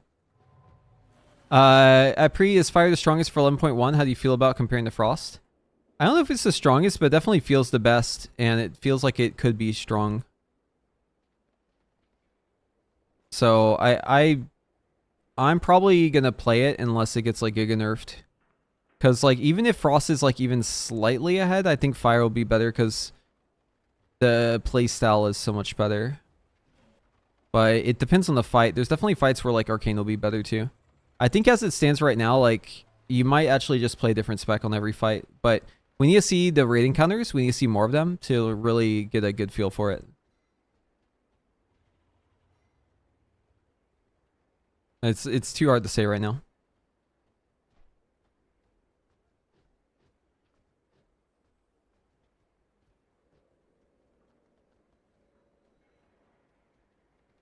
Snowclaw Cub. Hold on, let me look that up. I have that guy. Oh wait, Snowclaw. Wait, hold on. That might be a different one. Oh, it's this guy. No, I don't have that that little guy. Plunderstorm is apparently delayed. Turns out. Lame.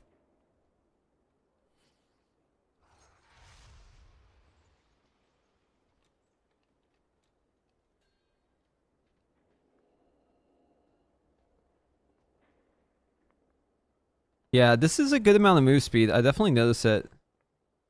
Oh, someone asked me earlier what the rationale was behind the engineering helmet, and the bottom line is this. It just sims better by like a pretty wide margin. That's why I use it. It's just better. Yeah, the rationale is just I put it in the robot and the robot told me to play it, so I did. Pretty simple. And it may actually be an upgrade for you too, so you should look into it. I'm probably going to swap to the bracers as well, but unfortunately that means I need to embellish a different piece, which is kind of hard with my current setup, so I'm not sure if I'll do that.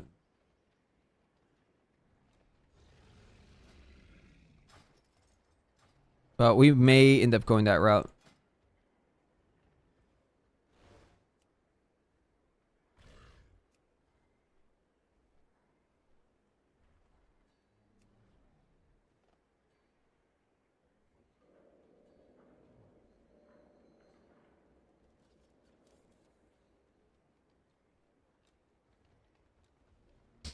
If I went that route, I'd also need to replace another piece of gear. It's probably going to be boots or cloak. Cloak has haste on it. Could also be the belt, but my belt has avoidance on it. That feels like a no-go. I think probably boots.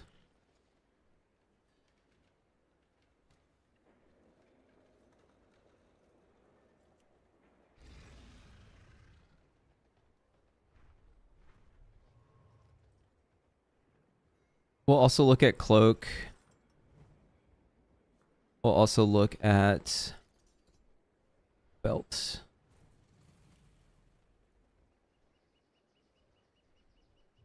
Okay. Playing mage felt like playing 3 different classes this patch with the changing tuning and tree redesign. Yeah, we were talking about that earlier in the stream. Someone was talking about we were talking about like the attention that Blizzard puts towards certain classes. And basically my argument was it is good to get attention from Blizzard whenever it comes to fixing things, but attention can also be a negative thing if you get too much of it. And especially if the attention is not improving things, it's making things worse. It can actually be a detriment. And I think mage is a great example of that.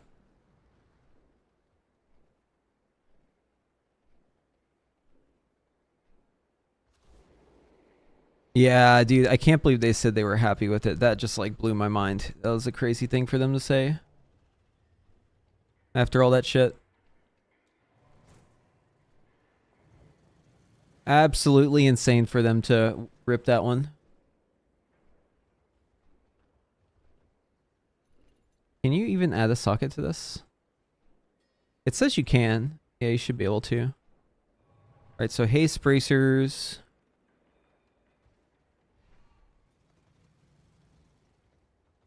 $636 cloak. Let's say verse haste with riding armor banding.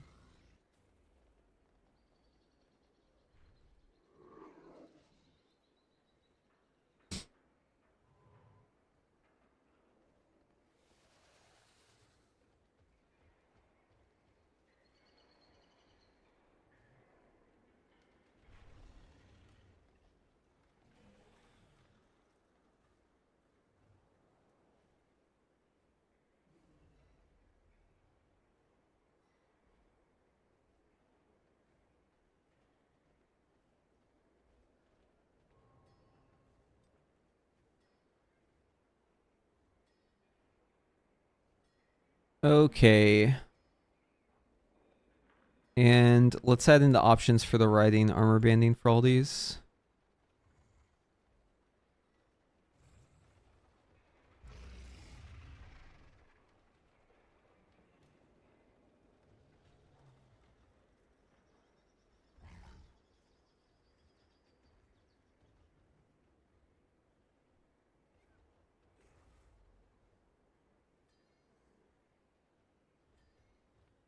We're happy we destroyed the flow of Arcane and Sun Fury and made every other aspect of Arcane worse. Yeah. Pretty much.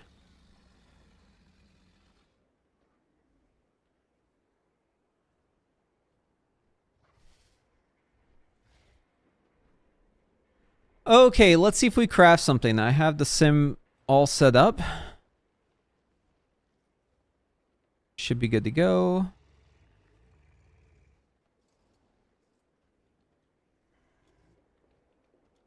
Single target, 5 minutes.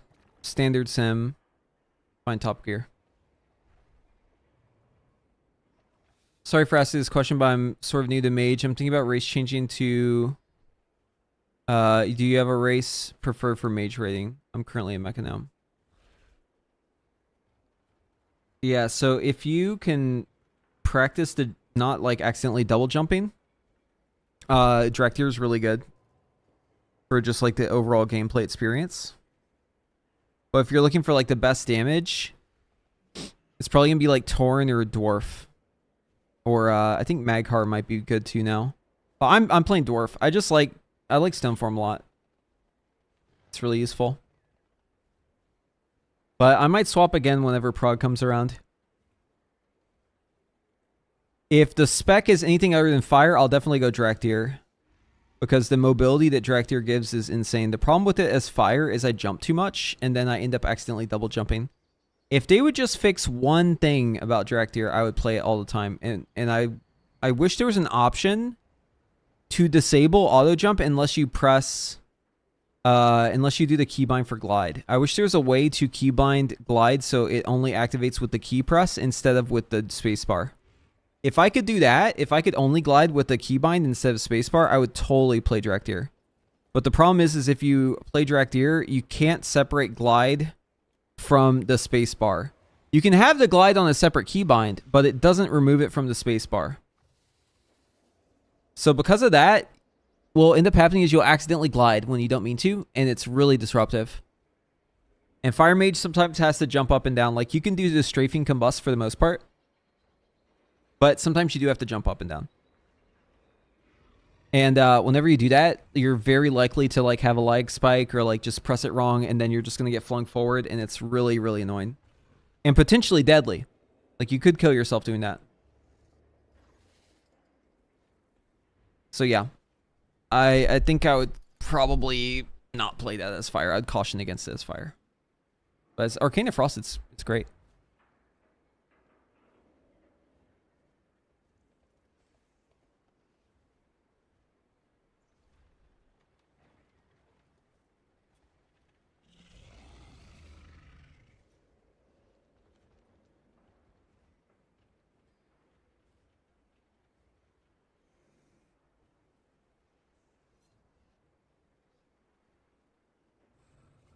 Did I ever own a Bionicle? Yeah. Yeah, I owned lots of Bionicles. Bionicles are the shit. I had like mega bionicles I made. I would combine the parts of like 6 different bionicles and make my own like super bionicle. I'd make these like crazy ass like mecha bionicle things out of like all the parts. It was pretty cool. I enjoyed that shit.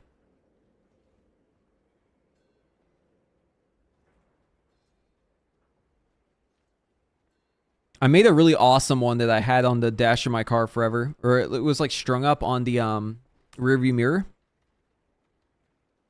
You know how people put like a crucifix or something on their rear view mirror? For me, I put a bionicle up there. That was my display of faith.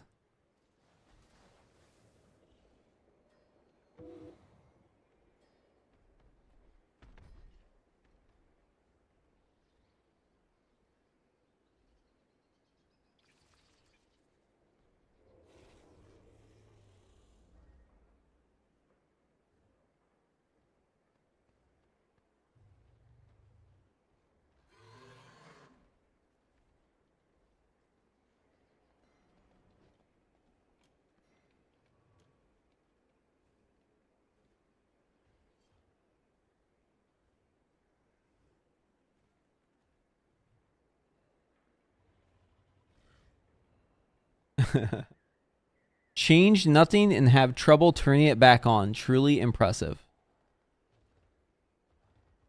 Yeah.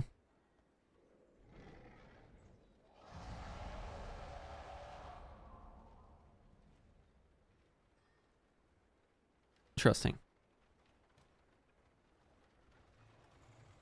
So it is actually an upgrade to do either the belt or the or the boots or the belt.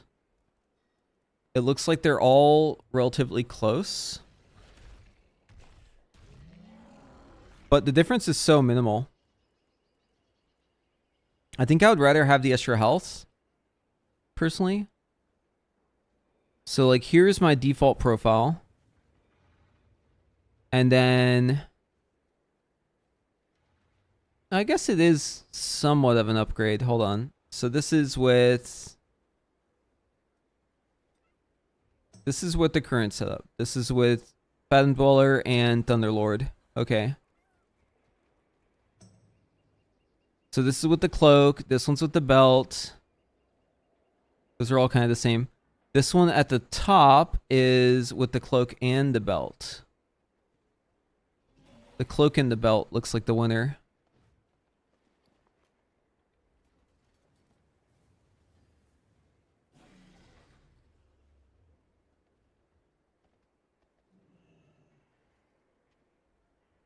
It looks like in all 3 of these cases, it is an upgrade. Okay, so I can craft 2, and I'll have to get a spark for the other one. Alright, so we have 2 sparks.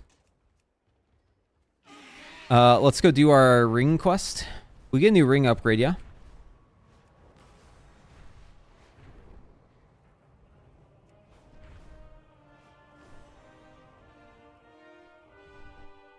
What the no, I fell.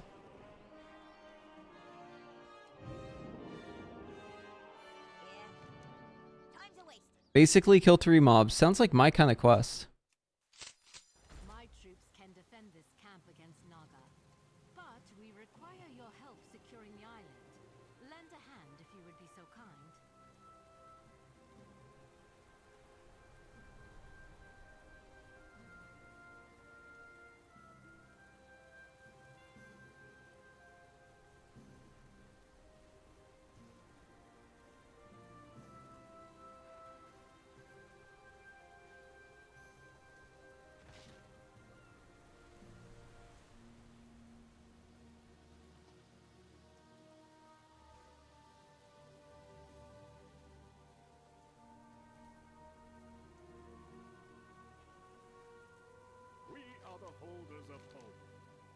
Thieves of the Siren. Catch 3 thieves.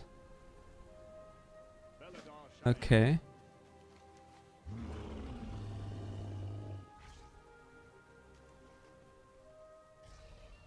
Super fast, easy quest. Love to see it.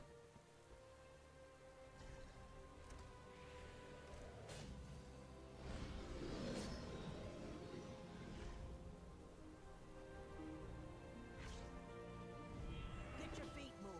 We got a tunnel to blast open. This kaboom ought to be good. Spirit Scarred Cave Search. Okay. Hey, what do you think washed down that dray? Maybe it's treasure.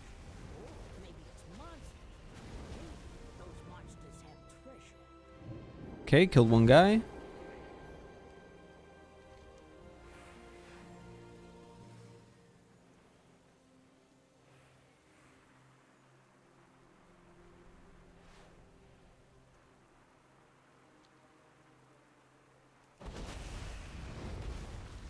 You just rabbit hold it? Yes, dude. Yes, I did too today. Hence the stream title. Yeah. You coward! Come back, you coward! Leave your friends to die.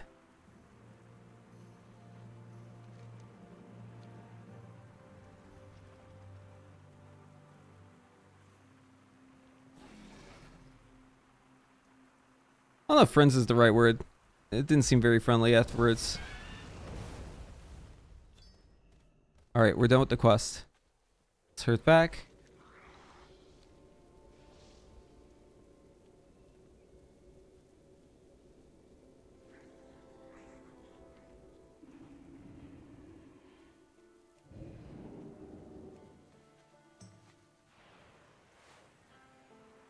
We burn brightly together. Walk in the light. Alright, well that was easy.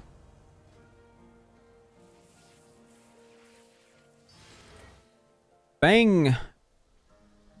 555 or 655. Do you know if I skip 1 week of quest on the island upgrade, will I get 2 things in the next reset? You can just do all the quests to catch up. It's really easy. Apparently you can also kill rares and get them to drop. But in my opinion, it's actually easier just to do the quests. What you can do is pick up the first quest and then go kill the rares and get 2 birds, 1 stone. Whichever one happens first, you'll be covered no matter what. That's what I've been doing.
Is Plunder back? Dude, they didn't implement it. No, they went back on that. Apparently, adding Plunderstorm back was too much for the 8-hour maintenance. They had to Control-Z everything, put it all back the way it was. I don't think we got the same patch we were on previously, because usually that's not how that works. Usually we get like a Frankenstein of a patch, so some of the aspects of what we're doing could be different. But,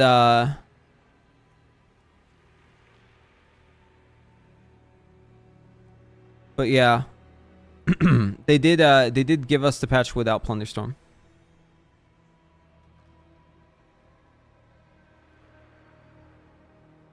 All right, guys.